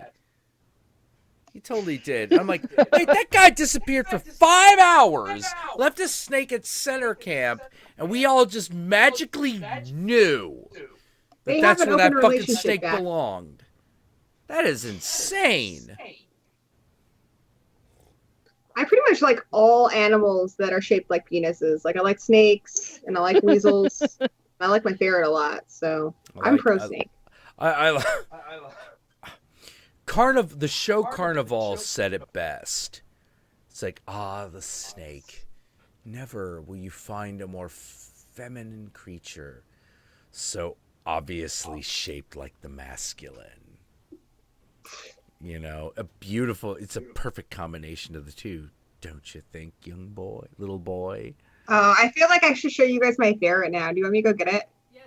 Yes, go get your All right, ferret. While you get your ferret, Let's meet all your pets, because we met your face hugger and we met your dog. So okay, but you're not. Okay, I just have to tell you one thing, that you're not meeting my fucking fish, because I hate my fucking fish. He's a beta and his name's John Cena. Oh my god, you have a beta? He is fucking evil. No, Jack, you don't understand. Oh, I've raised betas. I know what you're talking about. No, Jack, Yeah? you don't understand. This thing is Satan incarnate. It's fucking Hitler reincarnate. It's the most evil fucking beta. I have a sweet little cordy catfish in there. John Cena ate its fucking eyes. He ate its eyes. Yeah, it's Jack. beta. It's a beta. So Betas fucking are the most territorial fucking fish you can own. He's actually downstairs. So I heard you say you wanted to get him. So this is Professor Xavier. Oh my god! Hold him closer to the camera. I want to see. You're not quite a weasel. You're not quite a cat. You're a ferret. He's Carp Shirk. He is such a. I have a dog, a cat, and a ferret, and yet when I call the vet, all they had to go. Once I mentioned my pets, they're like, "Oh, you're Professor Xavier's mom." Like, they know me by my ferret. He's just such a doll. Like he'll just. I used to take him with me to stores and stuff. Like I put him in my jacket, and he'll just fall asleep, and he'll cuddle up with anyone. He's fearless. He'll go up to like a Rottweiler and look it in the face and be like, "What up, yo? I'm shaped like a giant dick." Cats. People in the chat are calling it a cat snake. We still have two other ferrets. It's like, what the Yeah, fuck I don't know if it was a joke or not, but I saw somebody have like a found ad, and they're like, "I found weird cat snake. Please claim." You're so sweet. He is the sweetest little thing. He's 5 years old. He's so cute. We used to have 3, but he's our only one left now. Rogue and Gambit. Yeah, unfortunately, they both had cancer. You don't. Oh, yeah. I used to have rats, so I know what you mean by that shit. Yeah, one of them, Gambit, our oldest, passed away this year. 2016 sucked really bad. This is insane. 2016 is the worst year. Everybody out there who's got a drink, raise it to the suckiness of this year. Yes. Wait, hold on. If you've got a drink. Hold on. This is important. Someone called Wasting Some Time here says, "I don't fear you, slut pit. Not scared one bit." Oh, Jack. Here. You. Oh no. Yeah. James Morgan. Oh no. This is Thunder. Oh no, sir. Or madam, as the case may be.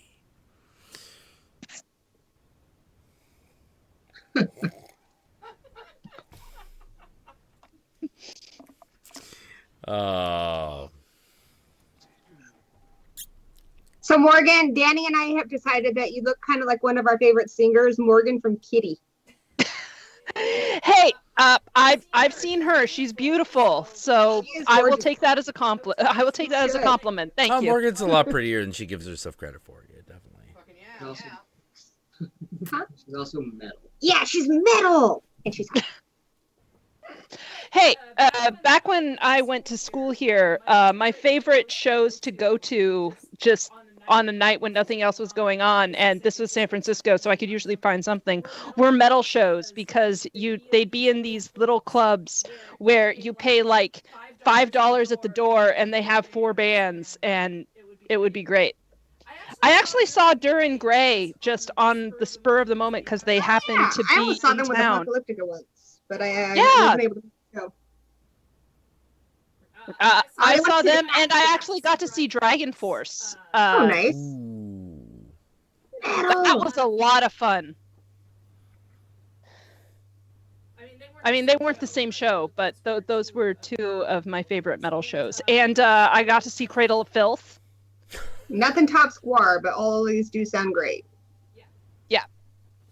Oh, Cradle of Filth. Yeah, well, they were so charismatic. Like, here's the thing, I loved how they stayed in character all the time. Like, especially the guitarist, who was like crouching like a gargoyle, and he seemed to be like accidentally dangling his guitar from his broken hand. And are you talking about Guar or Cradle of Filth? No, a Cradle of Filth. Okay, just making sure. And he was just like staring around, and he would just be happening to play this incredible solo. Like, I have no idea how he's even supporting the weight of his instrument with his wrist all limp like that, but he was like, it was great. I enjoyed watching it thoroughly. Oh. Actually, I think the same show where I saw Cradle of Filth was also where I saw Power Glove for the first time. I love Power Glove. Sounds about right. I have all the pits, and I love them all except for John Cena. Yeah, the Power Rangers had an awesome theme song. And that's because that's what Power Glove reminds me. That is, I gotta be honest. Dan, got a kitty for you. What was that? Oh yeah, this is my zombie John Cena doll. I don't know why Dan gave me this, but there it is. You're talking about John Cena. I was talking about my fish, honey. You know what? I hate my fish.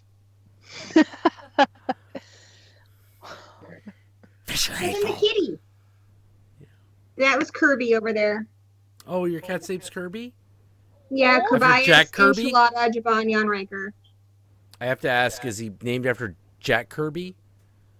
No, he's Lulz' cat. Yeah. Lulz named him after the Nintendo character. Wait, Lulz? Oh my god, look at that cat! What? Jack, you've seen my show. My son, Lulz, the kid with the right. And is that... I'm sorry. That's your other pet. That's your husband back Jack. there, right? Yeah, I got a whole menagerie here, dude. I'm sorry, I get really weird about shit. Like, okay, so let me give you an example, like how weird my relationship with people and their children is. There was this girl. My kid's cool though. Oh yeah. No doubt. I have videos where my kid murders people. It's awesome. He has a huge mask. Have you seen the Action Kid YouTube video, which is basically some guy with his like 3-year-old, and he uses his After Effects powers to surround his 3-year-old with mayhem, because apparently 3-year-olds don't get into enough mayhem by themselves.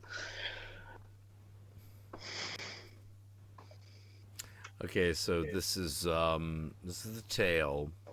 This is a small tale of Jackula has done some weird shit. Okay, so a few streams ago, some people might remember that I was talking about this young boy who was trying to get me into a threesome with his girlfriend, which I was all up for. He was pretty as fuck. His girlfriend had a nice smile and huge tits. That was all good. But that ended up not working out for him, because it turns out that me and his girlfriend had way more in common. And we got along very well. I might, for lack of a better way of putting it, it was like when me and the Countess got officially married, we became, a pretty solid couple. Monogamy was all of a sudden in the cards. But before that, that wasn't an issue. So I sometimes pejoratively call this young woman my mistress. But here's the thing, and this is how this becomes important and relevant to what we were talking about before.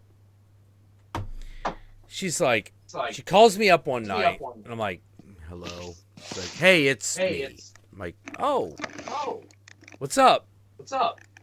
Are you outside? Are you in town? Are you in need of sweet love? No. Oh, what is it? My son, which I knew she had a son, needs advice for his mohawk. I'm like, oh, We'll put him on. I didn't walk this kid through the creation of a mohawk. And I'm like, all right, you got it? He's like, yeah, it's not looking so good. I'm like, we're right now. You're at, it's practice, man. Trust me.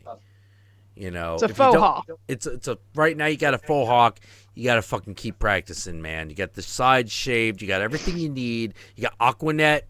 Yeah. Okay. Great. You got the Aquanet. You got the fine tooth comb. You got the hair dryer. You have everything you need. I've told you everything you need to have a mohawk. Now it's just a matter of fucking practice. Now just do it. When that kid, when I gave that kid that advice when he was like 12, that kid graduated from college, and I was like, what the fuck? Your boy graduated college? She's like, yeah. It's like, how often do you put the mohawk up? She's like, oh, well, for that period of time, a lot. And I'm like,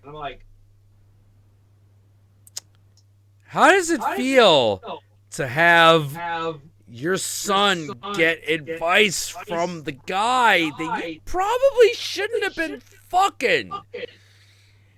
And she's like, I was a groupie.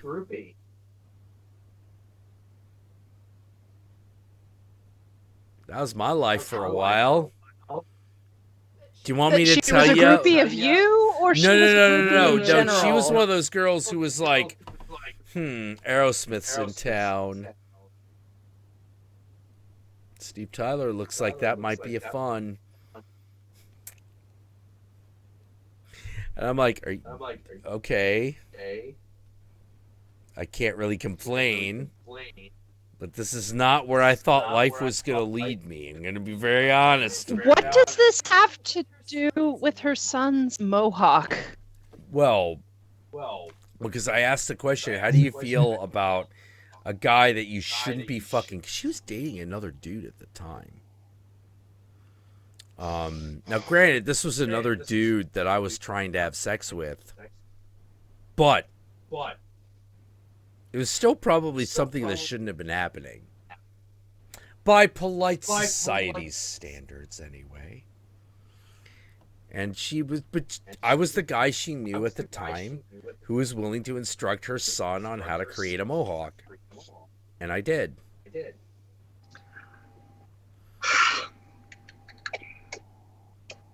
Life is weird, man. Life is weird.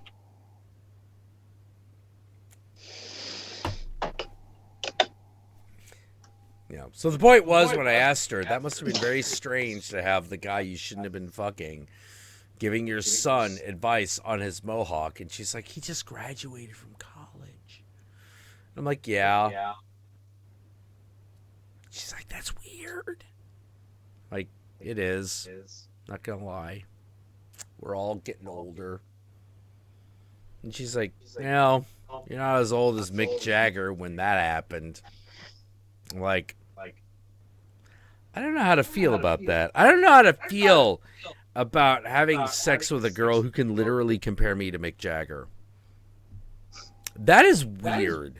That is very strange. Not many men can say that. Did you have the moves like Jagger?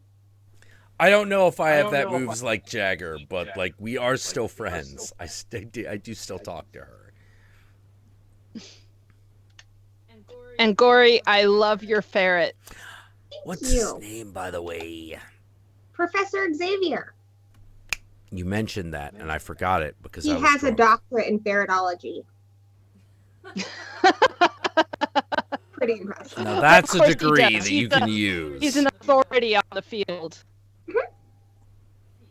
He has studied for years to perfect his ferretness. Exactly. You get him. That's why he likes you. Oh shit! Horror Gal's in the chat now. Yeah, dude. Woo. Actually, So Jack, I've been meaning to ask you a question. You got it. It's pretty serious. Morgan, you can chime in.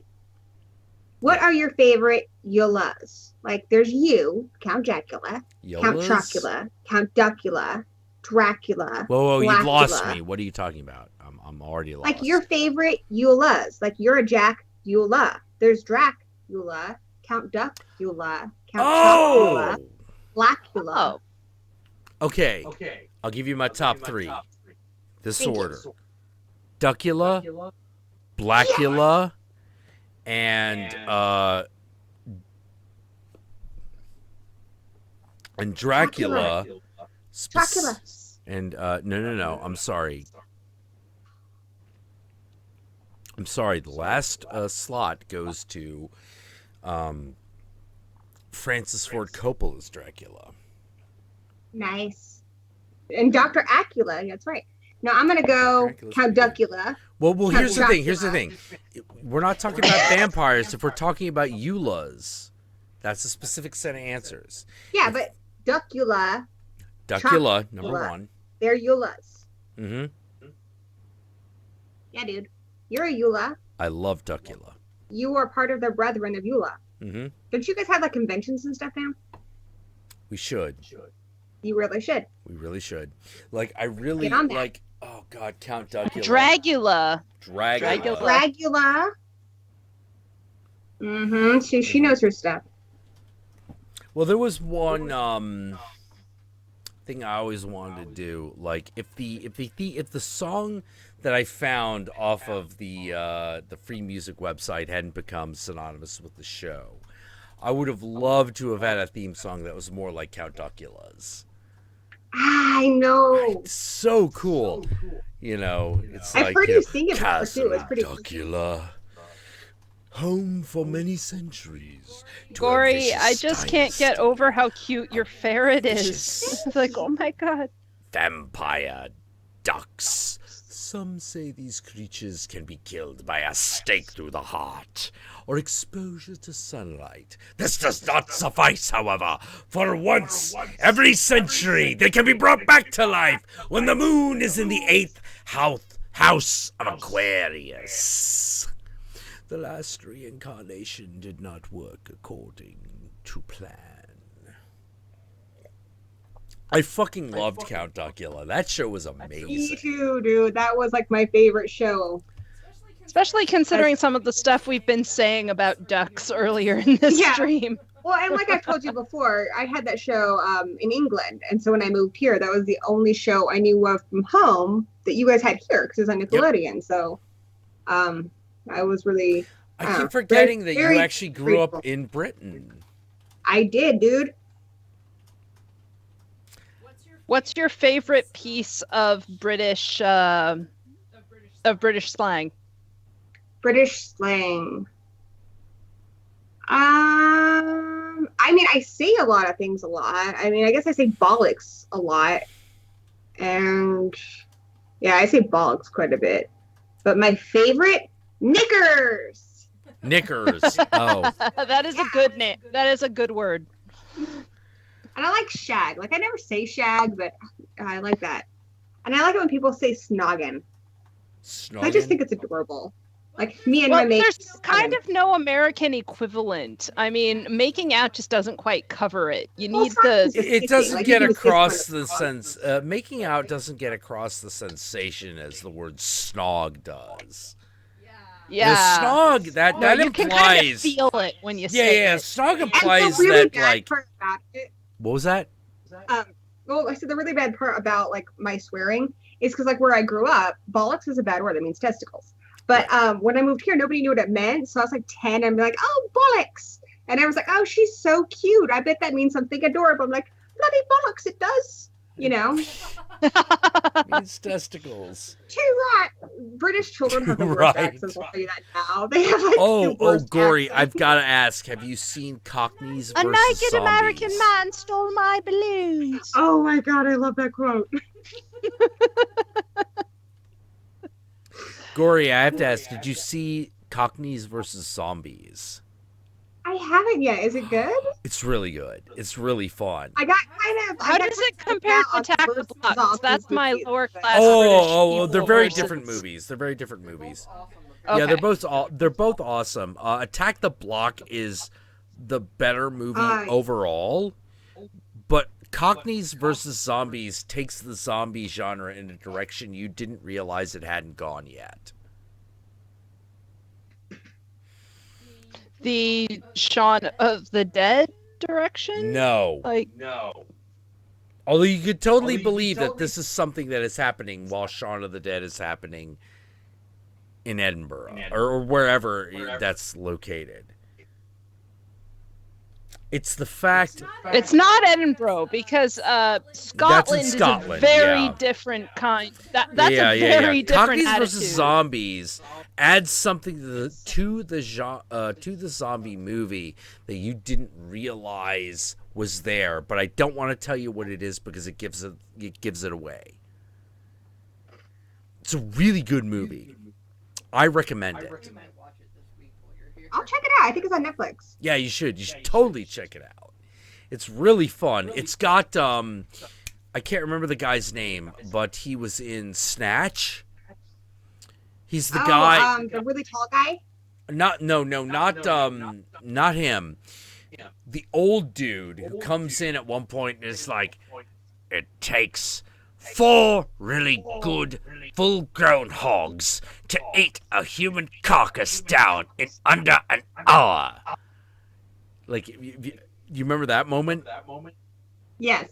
Yeah. That guy's Someone in saying Cockneys it's versus Zombies. Alan Ford? Might be. I keep forgetting the actor's name. Yeah, I'm terrible with names. Yeah. Oh, fuck it. Let me look it up. Cockney versus Zombie. 2012 movie. Come on, IMDb. You can do it. Dun, dun, dun, dun, dun. In the meantime, your ferret is still adorable. Thank you. He knows. He's Alan so cute. I don't know Ford. if you know much about ferrets, but when ferrets get really excited, they do this little war dance where they hop in place like this and then go dook, dook, dook, dook. It's like the cutest thing you've ever seen in your life. Yeah, it's Alan Ford. That's who I was talking about. Alan Ford. Nice. Yeah, he's in it. He's great in this movie, as he is great in every movie he appears in. Yeah, I can't say Edinburgh. Edinburgh. Edinburgh. Edinburgh. Edinburgh. Edinburgh. Edinburgh. Edinburgh.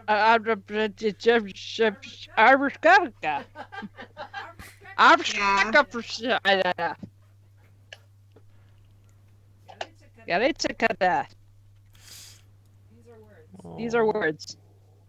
Edinburgh. Are you still petting that ferret? He's like a living slinky. You should see him go up the stairs. It's like a slinky in reverse. It is so cool. Oh. Seriously, if I made ferret Cute little videos cat instead of snake. horror review videos, I would have been viral by now. Yeah, Oh, and you put them in a box of packing peanuts. Oh my gosh, it's the cutest thing. Oh, man. Oh, so okay. Looks like horror gal is going to is leaving us for the moment. Good night, horror gal. I actually have to have horror gal on the show at one point. At some point. She is awesome. Alas, She's on my show. horror gal, I never knew ye, She's a lot of fun. but I believe it. I believe it. Yeah, I felt really bad. I really wanted to actually get her on the show. We Hi, really people with wanted. one hand. Me and Horger really wanted to hang out with her longer at Son of Monster Palooza, but it was very obvious that she was like, she had a lot of friends in tow and so they had a lot of plans that she had to make good on, I was only at Son of Monster Palooza for one day with you guys, and Yeah. yeah. So I gotta ask, like, how did it feel being in like our stomping ground?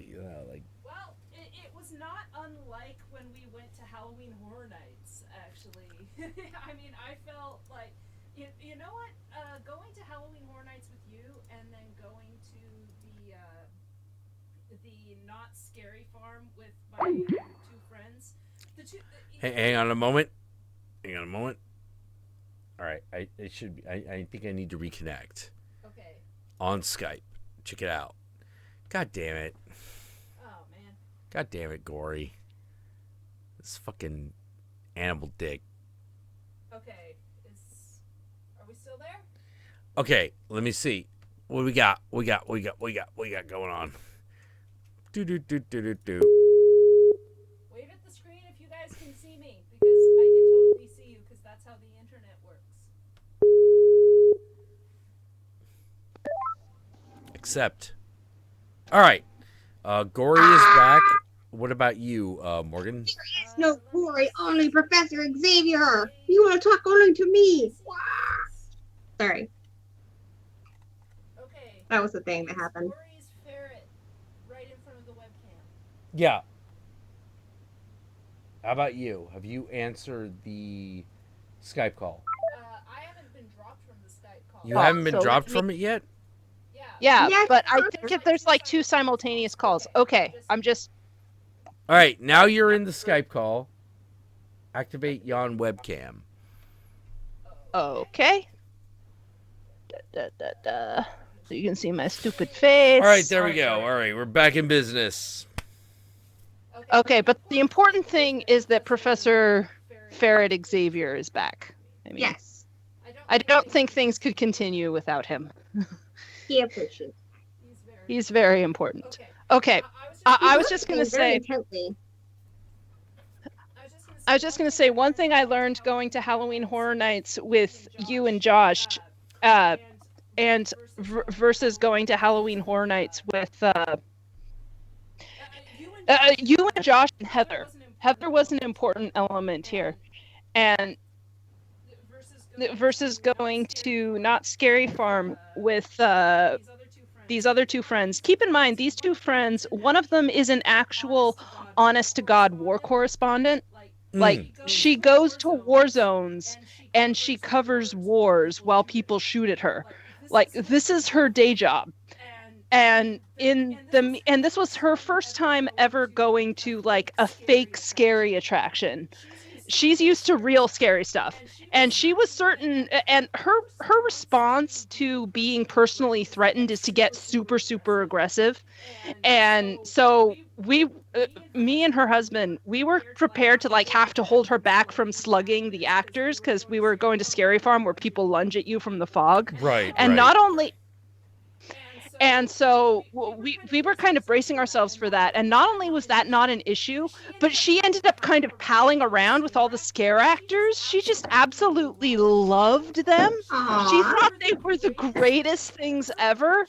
She just wanted to like interact with them. She couldn't get enough of it. She loved the scare mazes. She was just got a kick out of the sliders. She was just so enthusiastic. She ended up going from like, yeah, maybe we'll do a few mazes and leave to like, I want to do everything. I love this so much. And so what I learned from that was that there was a point where I learned that I'm okay at these scare attractions if I'm with one person who's at least more frightened than I am. Because, I mean, I'm so transparent that all of the actors gravitate towards the one who flinches the most, which was always me. Totally. Yeah, Totally. and so there was a certain point where she's like, I really want to go in the 80s slaughter barn maze, and I'm like, I need to beg off. I'm going to go ride the roller coaster. You go have fun with... I mean, I at a certain point, I just had to say, I reached my limit enough. I know if I did it more often, that limit would go up, but that was the point where I'm like, I need to go with at least one person who flinches more than I do, because if not, then it's just like, they all go straight for me, and that just gets a little overwhelming. I mean, I'm a wimp, so... It's not well, like I remember us trying to explain that to you and Heather. We're like, why are they always coming up to us? I was like, because you scream. It's because you scream. That's what they're looking for. We scream, we flinch, we like... I actually I used to do haunts here locally. Yeah. And I remember like my most proud moment, because my bit was I had to lay on a table, my leg in a hole, so it looked like it got cut off, and then they would pull off the blanket on me, and then I'd scream, and I'd kind of reach for somebody, but not actually grab them. And once somebody actually peed their pants, and I was like, it was awesome. And then you get a reward for that, that's which a win. for us, I was a little. I like, didn't there get for anybody peeing their pants when I worked in Jack's Maze, but I did knock one dad on his ass. Oh, Like he had been urging his little kid right in front of him, and as they were leaving, I got them, I remember and that. he fell I remember that. over onto the stairs. Oh man, like probably the from best. you and sorry. Oh, I was about to say, just the best, probably the best moment we had that year was this was the year where we had really noticed, wait, being scared in horror movies is actually a huge part of Black American culture. It's a gigantic part of it, but it's not challenged. It's not like, oh, you like horror movies? There's something wrong with you. It's like, no, your mom likes horror movies. Your grandma likes horror movies. They want you. Don't go in the basement! Yeah. Don't go in the basement, bitch! I told you, you deserve it now. You know, like, that's right, Jason. All you know how to do is drink your milk. Which is Horror Guru's best story in a theater ever. Like, fucking watching Freddy vs. Jason, and like this black woman is sitting right in front of him going, that's right, Jason, all you know how to do is drink your milk.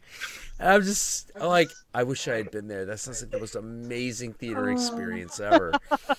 And Awesome. but like me and Mr. X and me and my friend Jace, they're both black, this is very important, I've talked about, like, wait, horror movies are really important when you grow up as a black kid. And they're like, oh yeah, absolutely, it's ubiquitous, you don't even question it. You know, you gotta watch a Friday the 13th movie. You gotta watch a Freddy movie. Like, why?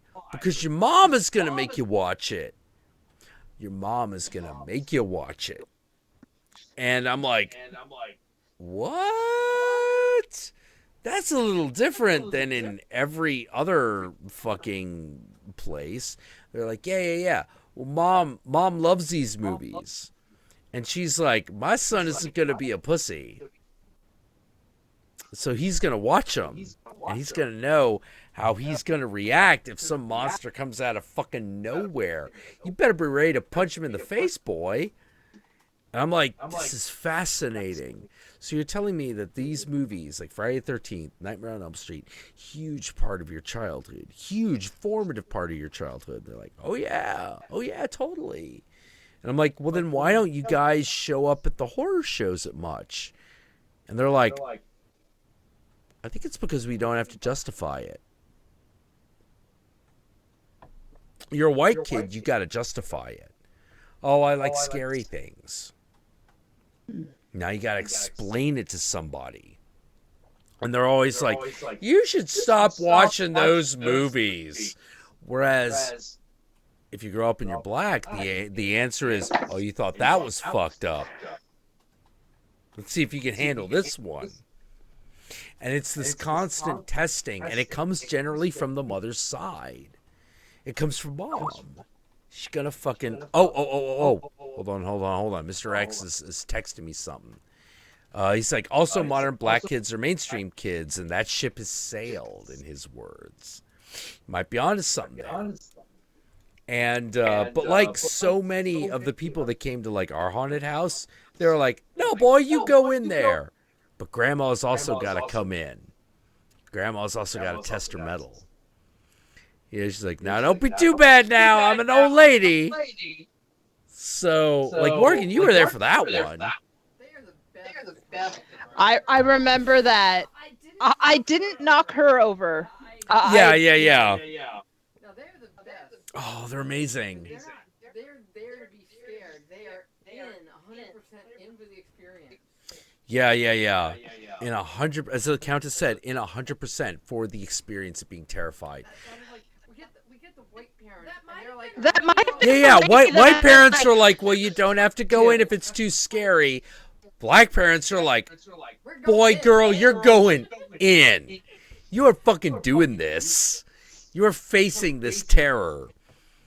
Now, here's the thing that I thought was really interesting. Me and Mr. X had a conversation about, like, hey, how come, like, there aren't as many black people in horror movie fandom, even though there are a ton of black kids who grew up with horror movies. And he was like, yeah, we all grew up with horror movies. I think the reality is that white kids got to justify it to their parents. And so it becomes more of a point of pride. But here's what we discovered, and this is very recent, super recent, like recent as in the last 2 years. That's changing. More and more black people, particularly girls, are showing up to the horror shows because we noticed it this year. We're like, wait a minute, there are like more black girls here than there usually are. What happened? I don't know what it is. I'm totally good with it, but I'm just curious as to what it was about 2016. You know, it's like that changed as well. More black people are showing up at horror conventions. You know, and I was like, oh well, fucking finally. Let's get this fucking brotherhood working. Holy crap, it's about fucking time. You know, because I don't know a black person alive who didn't grow up with watching horror movies as a regular part of childhood. You know, so see, my family was really big into horror too. Like my parents both are into horror, and my brothers as well. But in our house, instead of like telling us that we had to watch it, it was more like, oh, you think you can handle Evil Dead? I don't think you can handle Evil Dead. I'm like, no, I can handle it. Like my parents made me prove myself. They're like, well, you watch this one first. Yeah. Well, as I said many times, like I saw John Carpenter's The Thing when I was 7, and my grandmother it scarred you for life. Oh, fucking wrecked me. Yeah, you told me about that. And when I was 11, I saw Phantasm. That was it. Done. I'm like, I want nothing but this experience for the rest of my fucking goddamn life. When it comes to childhood horror experiences, all I can say is I still hate you, Gooey Gus. I hate you forever. That's all. Oh, man. I gotta tell you, when you start out at 7 years old and you see John Carpenter's The Thing, nothing on television is gonna be able to freak you out. You're sitting there. I'm sitting there. Good for... Yeah, that's good for me. You. Because I'm sitting there and I'm watching Are You Afraid of the Dark? And I'm like, well, apparently not. Because this is some pussy shit. What the fuck? I saw a dog's head. I'm like, I grew up in the 80s, son. You gotta bring something fucking a little bit more powerful up in this humpy bumpy. I don't fucking give a shit. I saw a dog's head split open, man. I fucking saw that. And then my dad was like, I'm going to see another movie, son. It's called Blade Runner. You want to see it? I'm like, yeah, Dad. And oh my God, no. The people who scarred me for life were my dad and my mother's mother. My dad, because he took me to see The Thing. And then we saw Blade Runner. And that shot of fucking Zora going through the plain glass windows as Deckard is shooting her. I'm sitting there going like, I don't know what's happening to me right now, but holy fucking shit. I am never getting this image out of my mind. You know, like, because she's in that beautiful, like, plastic jacket, and she's, like, basically naked under it. You know, and she's getting shot, and she's just moving through these planes of glass as these other mannequins are falling around her. You know, perfect metaphor for being a replicant. You know, and I'm just sitting there, and I'm like, he had to shoot her, but I can't help but feel like something awful has happened. And I go, Dad, was that a good thing or a bad thing? And he goes, it's both, son. It's both. That blew apart my fucking world. You know, I love my dad. Like, he is responsible for every moment, for me being receptive to every moment of true enlightenment I've ever had in my goddamn life. And it's all because he was a man who's willing to go, it's both good and bad, son. A lot of things in this life are both good and bad. And just being like, oh my God, is that possible, Dad? Of course it's possible, son. You know, and then there's my grandmother, my mother's mother. Mother's mother. What did she love in this world? She loved Dark Shadows, Vincent Price, and Benny Hill. That's quite a combination. It's quite a combination. So every Sunday I was at her house, it was the same thing. It was like, no, she is watching Benny fucking Hill. Because that is one of her favorite things in the goddamn world. And I'm sitting there going like, how was I not going to be completely fucking obsessed with gigantic tits with a grandmother who would let me watch Benny Hill every fucking week? How was that not going to happen? The answer is it wasn't. You know, and she loved Dark Shadows. It was her jam. You know, I love Dark Shadows. I used to watch that with my grandmother. Yeah. That's how your grandmother used to get down. She's like, maybe I can imagine this man as Barnabas Collins. Can I? I can make this work. Because there is something beautifully, completely, and utterly sexual about horror. And my grandmother never admitted it. But you could tell it was there. She didn't need to admit it. It was there. She was the first woman who noticed that I had a thing for Hispanic girls. She's like, you seem to like these girls a lot. Why? And I'm like, I don't know. I don't know, Grandma. And she's like, it's because they talk about sex, isn't it? And I'm like, yes. She's like, okay. I see where this is going. I actually love my grandma. I love both of my grandmothers. I love both of them. I consider them to be very, very, very important parts of my life. Yeah, I miss my grandmother. She was a very important part of my life. Yeah. You know, I hope that I turned into a person that she would have been proud of. But she died when I was like 22. You know, my father's mother is still alive, but she is suffering from dementia. Now don't feel too bad, because she is 99 years old. She is ancient. Wow. She's an ancient woman. You know, we should all be so lucky. And my dad did actually say, like, he said something like, I love my dad, and the only problem I have with my dad is I think he's a little, my one regret about my father is I don't know if he'll ever truly appreciate how much I actually love him.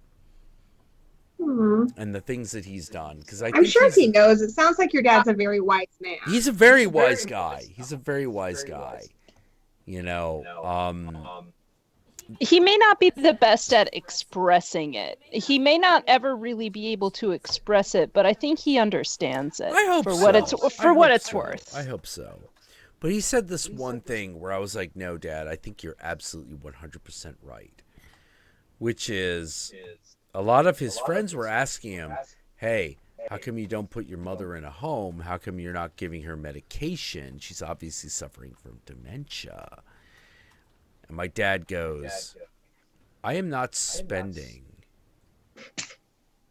2 hours of every day forcing her to take medication that she doesn't want if I can spend those 2 hours telling her how much I love her. Because she's 99. At any moment, she's going to die. And I do not want her last memory of me to be me forcing medication down her throat. I want her to remember me saying, "Who's my beautiful mommy?" You know, and having her blush and go, oh. I'm so Your dad sounds like a cool guy. Sounds like you got a lot from My your dad dad is too. amazing. My dad is an amazing man. I feel bad. I've said this before. I feel bad because on the one hand, I feel bad that he fell in love with my mother. Yeah, because you've got issues with your mom, right? Yeah. My mother is not a good person. But on the other hand, if he hadn't, I wouldn't be alive to know him. And he's a really amazing guy. Like, he's an amazing man, and I love him. I love him a lot. You know, hey, if my father hadn't made that decision and then made that decision 2 more times, you would not have Fallout 4. Period. My father's seed has gifted the world with greatness. Does it ever make you feel like kind of proud of people when you realize that every single person you're talking to was the fastest swimmer in their dad's ball sack? Mm-hmm. Well, actually, that is a little known fact that it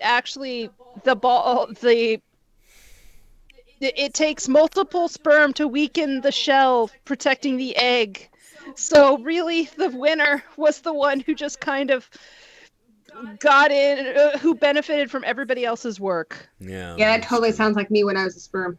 I was just hanging back, doing my sperm thing, like, yeah, you guys go at it. We got an opening. I was really glad. I was really happy. My little brother did probably the coolest thing in the goddamn world for me, which is, in the largest project he has worked on to date, he created a character that was based on me.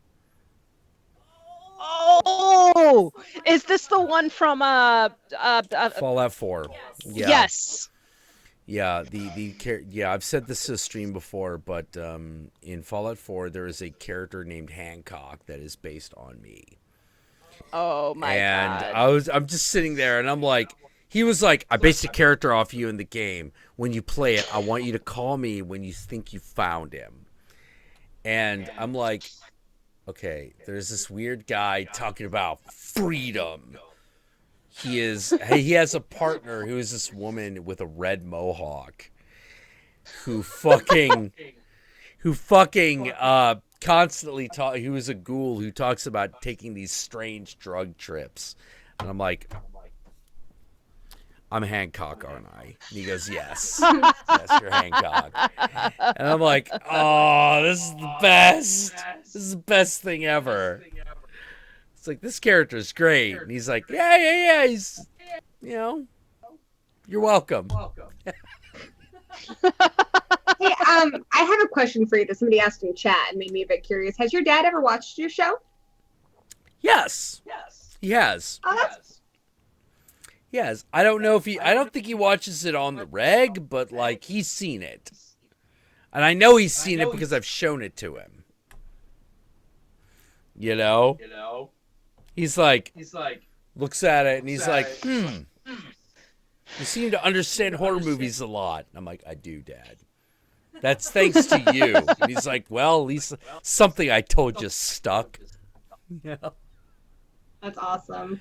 Yeah. Oh my God. My dad gave this beautiful fucking speech at my wedding. Beautiful. It was all about, like, when we enter this world. You haven't told me about this. No. Never came up. He was like, when we come into this world, we are the adults. And we bring our children into it. And he goes on and on and on. And the proudest day for any parent is the day that he can look upon his child as an adult. And so, as your father, my son, I welcome you into the world of adulthood. I was like, God damn it, Dad. You're just... Well, it's doubly weird. The thing that's doubly weird for me is I was like, God damn it, Dad, you got this amazing way with words. And I am like, God damn it, Mom, why didn't you just let this man just make sweet love to you all the time? Why do I only have one brother and one sister? Why don't I have 12? Why isn't it just like, no, I'm not sure if our relationship is working out, and let this man just go, well, let me tell you why. and just be like, okay, you know, why not? You know, and of course I know the answer is because, it wasn't my father's fault. We'll put it that way. But yeah. No, like, we went to Taiwan like 5 years ago. We meet his current girlfriend. You know, he is divorced. He and my mother are divorced. We meet his new girlfriend, and me and my brother are like, we gotta fucking have a conversation with the old man. This girl is like fucking way too young for him. He's doing that thing. We gotta have a fucking conversation. And so we're trying to find the right moment where we're like, Dad, we understand. I'm sure this girl is great. But if you only have Mom to compare her against, no, you got to find someone a little closer to your age, Dad. So we find out right as we're about to like have this confrontation. Our dad says something. This woman looks like fucking 26, 28, maybe early 30s. He goes like, yeah, so then her grandchildren, and we're like, whoa, back up. Hey, wait a second. I'm in my mid-30s. Does that mean I have a chance to be your dad? No. Not compared to his current girlfriend. I'm sorry, Gory. You got no shot. I'm sorry, no shot. It's cool, bro. I'm married anyway. And there you go. But he's like, so Sunshine's grandchildren, and I'm like, wait, Dad, what did you just say? You mean her children, right? He's like, no, her grandchildren. And I'm like, how old is she? And she's like, she's 52. She retired last year. And then me and my brother do this thing simultaneously. We're like, oh. God damn it, Dad, what the fuck? Like, what the fuck? He found somebody who's apparently been sleeping in a freezer. Yeah, like this girl, this years. woman has been fucking swimming in the fountain of youth for 30 fucking years. We're just like, you gotta be fucking kidding me. God damn it, Dad! I mean, congratulations, but god damn it! And it's one of those things where it's like, oh no, this woman is super fucking good for my dad. She's super fucking good for him. You know, because she is not worried about public displays of affection. She is not worried about... She was a little bit worried about meeting his sons. You know? Because she doesn't speak English. But she was definitely like, look, I want your sons to like me because I like you. I don't want them to hate me. And my dad's awesome. So he's like, it doesn't matter to me whether my sons don't like you. But they'll like you. It'll be fine. Your dad is dating Talia al Ghul. Fuck yeah, he is! Holy fucking shit! Holy fucking shit, man! Like, yeah! And so, like, we find that out, me and Will are just like, what the fuck, Dad? What the shit? And this is one of those moments where, like, Will looks at me and it's like, you have the same fucking thing Dad does. I don't think you've aged in the last 15 years. And I'm like, well, you know, I'm like... Got some sort of painting in an attic or something. Yeah, totally. And Will looks at me and he goes, you motherfucker, how dare you get that gene that makes that happen? And I'm like, I didn't have anything to do with it, dude. And he's like, I know. Fuck you. You know? Like our fucking grandfather. Have you checked her attic for a painting of a random old lady? I'll be totally honest. If I check for that, then I also have to check for that for my grandmother. Because she was another one of those women who were like that. There's a gallery someplace. Oh yeah. No, the Shen family has a gallery of fucking paintings that just age. We just do. You know, we just do. Might be some secret Taiwanese, like, whatever the Taiwanese version of hoodoo is, or I don't know. Taoist sorcery. Oh, man. But yeah. There's a reason you never hear about the Taiwanese voodoo practitioners, because they're that secret. Well, it's called Taoism. Taoist sorcery is what it's called. You know, but, oh, Jesus, goddammit. Anyway. Yogi says they're dragons. I keep telling people the Shen family is descended from dragons. It would make sense. There is a certain amount of sense that it would make. You know, my grandfather might have been there at this first serving of General Tso's chicken ever. This is an actual possibility. Because the first serving of General Tso's chicken was given to Chiang Kai-shek in Taiwan in 1971? Something like that? That would have made it an official fucking state dinner where all of the advisors would have had to have been, and my grandfather was the translator. So there's a chance that my grandfather was there at the creation of General Tso's chicken. Guys, look, sleepy little ferret. He's so cute. Oh my god. Your little kitty snake is just killing me with his adorableness. Oh my god, is he just asleep? chilling out? He's falling asleep, yeah. Oh. He's so chill. Just I can't do it. Can't do it. Too cute. He's a little cuddle bug. Can't do it. God. Just like can't process. Just can't process that much cute. Oh man.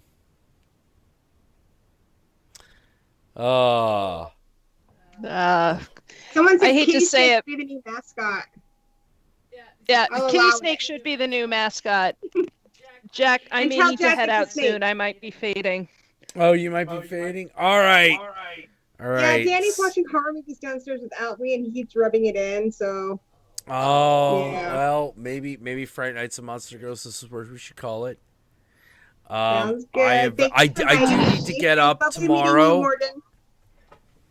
It was wonderful to meet you, Gory. Add me on Skype. You are good people. Yeah, thanks. Yeah, I do need to. Hey, maybe you want to come on a ghouls night out some night. I'd love to. And I definitely need more of the kitty snake in my life. So. Don't we all? Yes. Yeah. Well, thank you, Friday Nights and Monster Girls, for joining us all.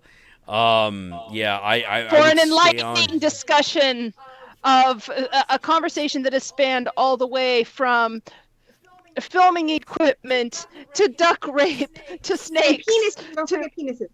And lots of penises. Lots of those. Oh man, And, something I do want to respond to really and quick. ended with some heartfelt family anecdotes. So we got it all. We got it all. Yeah, we got One-stop shopping. Even Yogi David Diaz is saying that Everything you need. my great grandmother was Madam Whitesnake. Holy fucking shit! I am not so sure that is wrong. I really am not. Before we go, do you have a picture of your grandma? I do. It's a recent one. So she will be super fucking old in this damn thing. I wish I had some of the photos of her in her prime, because you find yourself going like, Jesus fucking Christ, Grandma. Yeah, She got that work. I get that. You know, she got that work. She worked in it. Holy fucking shit. Yeah, but you know, now you will just have to imagine. All right, here's a picture of her and all right. Here we go. This is a picture of her and my brother. So you'll get to see a picture of him. Whoa, what the fuck happened? What the shit? Oh, no worries. You just have to picture your family. Hold on. No, we're doing this. We're totally doing this. Oh no, I'm just saying you don't need to worry about like our video stuff. Like I want to see what they look like. Yeah. Hang on a second. Move over here. Come up. XSplit. There we go. The burdens of XSplit, dude. I feel Yeah. you. All right. This is my brother and my grandma. That's my grandma at 38 years. 98 years old. She's a silver fox, yo. Yeah. Doing pretty well. Nice. Yeah, I wish I had. She's got better arms at her age than I do at mine. Cheekbones, yo. Those are. Yeah. know. Just well, I got a picture. Hold on, I got a picture of my father. Now, bear in mind, in this picture, my father is. Let's see. If I am 42 now, then 5 years. All right. This is him in his late 60s. This man is in his late 60s right here. And you can see, with his image next to mine, you can see the family resemblance. Yeah, definitely.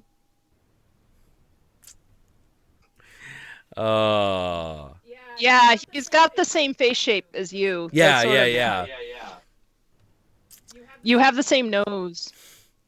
We do. We have the same eyes when we laugh too. It's kind of awesome. Shh.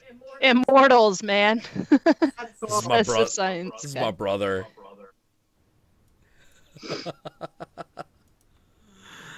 Oh man. Aw, he's adorable. Yeah. During my dad's 50th birthday, which was the last time we managed to convince them to come down, he has an older brother that's 10 years older than him. And for his 50th birthday, my mom was able to bully and cajole his brother's family to come down from Davis to Riverside for the great big party that she was throwing.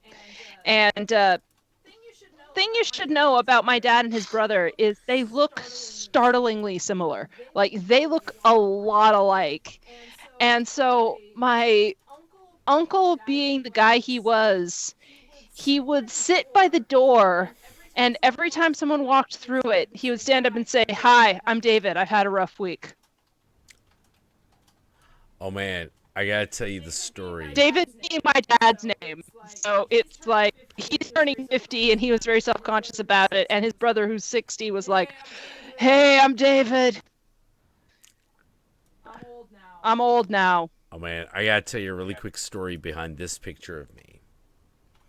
Now, what I am eating there is called fermented tofu. If you walk through the night market of Taipei, you will smell this odor and you will go, "Did someone take a shit in the street?" The answer is no. The answer is that there is a fermented tofu dealer at the night market that night, which is every night, because it literally smells like shit. So I was like, because it had been so long since I saw my dad, I was like, "All right, Dad, I'll try the fermented tofu." And my dad, somewhat predictably, fucking said, "Well, tonight you are my son." I'm like, "God damn it, Dad. Okay, fine." And he's like, "If you don't finish it, your old man will eat the rest of it." Like, okay. See, now that's the face of a man with a plan. Yeah. Oh, yeah. Oh, yeah. So, me and my brother each take a bite of this damn thing. And we're like, whoa. I think I found my flavor sensation limit. And it is this. Oh my You're duplicating the face perfectly. God, yeah. Oh my fucking God. It was awful. It was like, it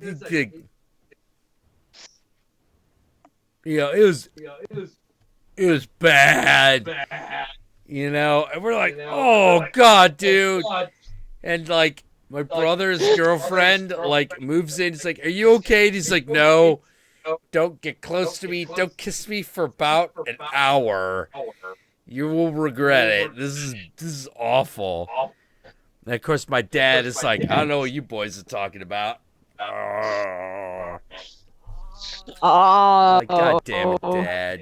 Fucking God damn it. Can you believe that man is 70 years old? You fucking believe that? Look at that guy. Like, look at that fucking guy. Like, he's 70 in that picture. What the fuck?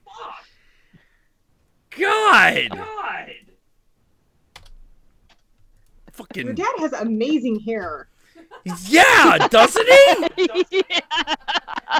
Doesn't he? It's like it's fucking still jet fucking black. You know? Like, holy crap. My beard is already coming in white. Like, fucking, what the shit? Oh my God, I've seen pictures of my dad from the 70s. They're amazing. Like, he looks like... Is your dad a hottie? He looks like, well, my dad was like, it's the 70s. People in America in the 70s seem to like this style of mustache. So he's got like this full fucking Van Dyke, which is basically a goatee mustache combination. And you're like, if I show pictures of that guy, people are like, whoa, what porno is that guy from? I'm like, that's my father. They're like, oh. He must have gotten a lot of tail. And I'm like, well, not really. He should have, but he didn't, you know. He fucked my mom a lot. I'll tell ya. What does Professor Xavier think of all this? He says it's sleep time. All He's right. like, Mom, how are we doing? All right. He's like, I've said my piece. All right. Well, we should probably get going. I want to thank you all for joining It was lovely us. to join you. Yes. Absolutely. A pleasure as always. Yeah, to the Slut Pit, absolutely. I'm glad that every one of you has shown up. And do not worry, our war on Christmas will continue. This was not going Hey, to Jack, end. I haven't watched Your War on Christmas yet, but I have a Christmas tree decorated for Halloween. It's got spider webs on it, candy corn lights, pumpkins. It's amazing. What? Wise That woman. sounds like a Satan mystery to me. It's got a Krampus bell on the top of it. It's gonna be awesome. Oh my God, did you get the Krampus bell from the horror block thing? Yeah. Yeah. We're celebrating Krampus, not Christmas. Oh, that reminds me, I'm sending you guys a Krampus card, so expect it soon. I got the address from the guru, so you can blame him. I hope it's bloody. Son of a bitch. Well, now it will be. Oh man, I should probably send you my old Christmas cards. Or my old Halloween cards, actually. Do you like big titty girls with pumpkins? Sure. Glad to meet you too, Danny. Okay, there you go. All right. Well, good night, all monster girls and fright nights. Once Thank again, you, Slut Pit. Thank you, Jack. Thank you, Slut Pit. It's been great. Thank you, Slut Pit. Thank you, Jack, for letting me usurp Josh's position. And Gory, it was lovely to meet you. Thank you, everybody, for making this so great. Pleasure to meet you, and I'd love to chat with you again sometime, my dear. Anytime. And remember, Satan and I love you very, very much. And we will dance What was my cool at the end of time together. We'll see you there.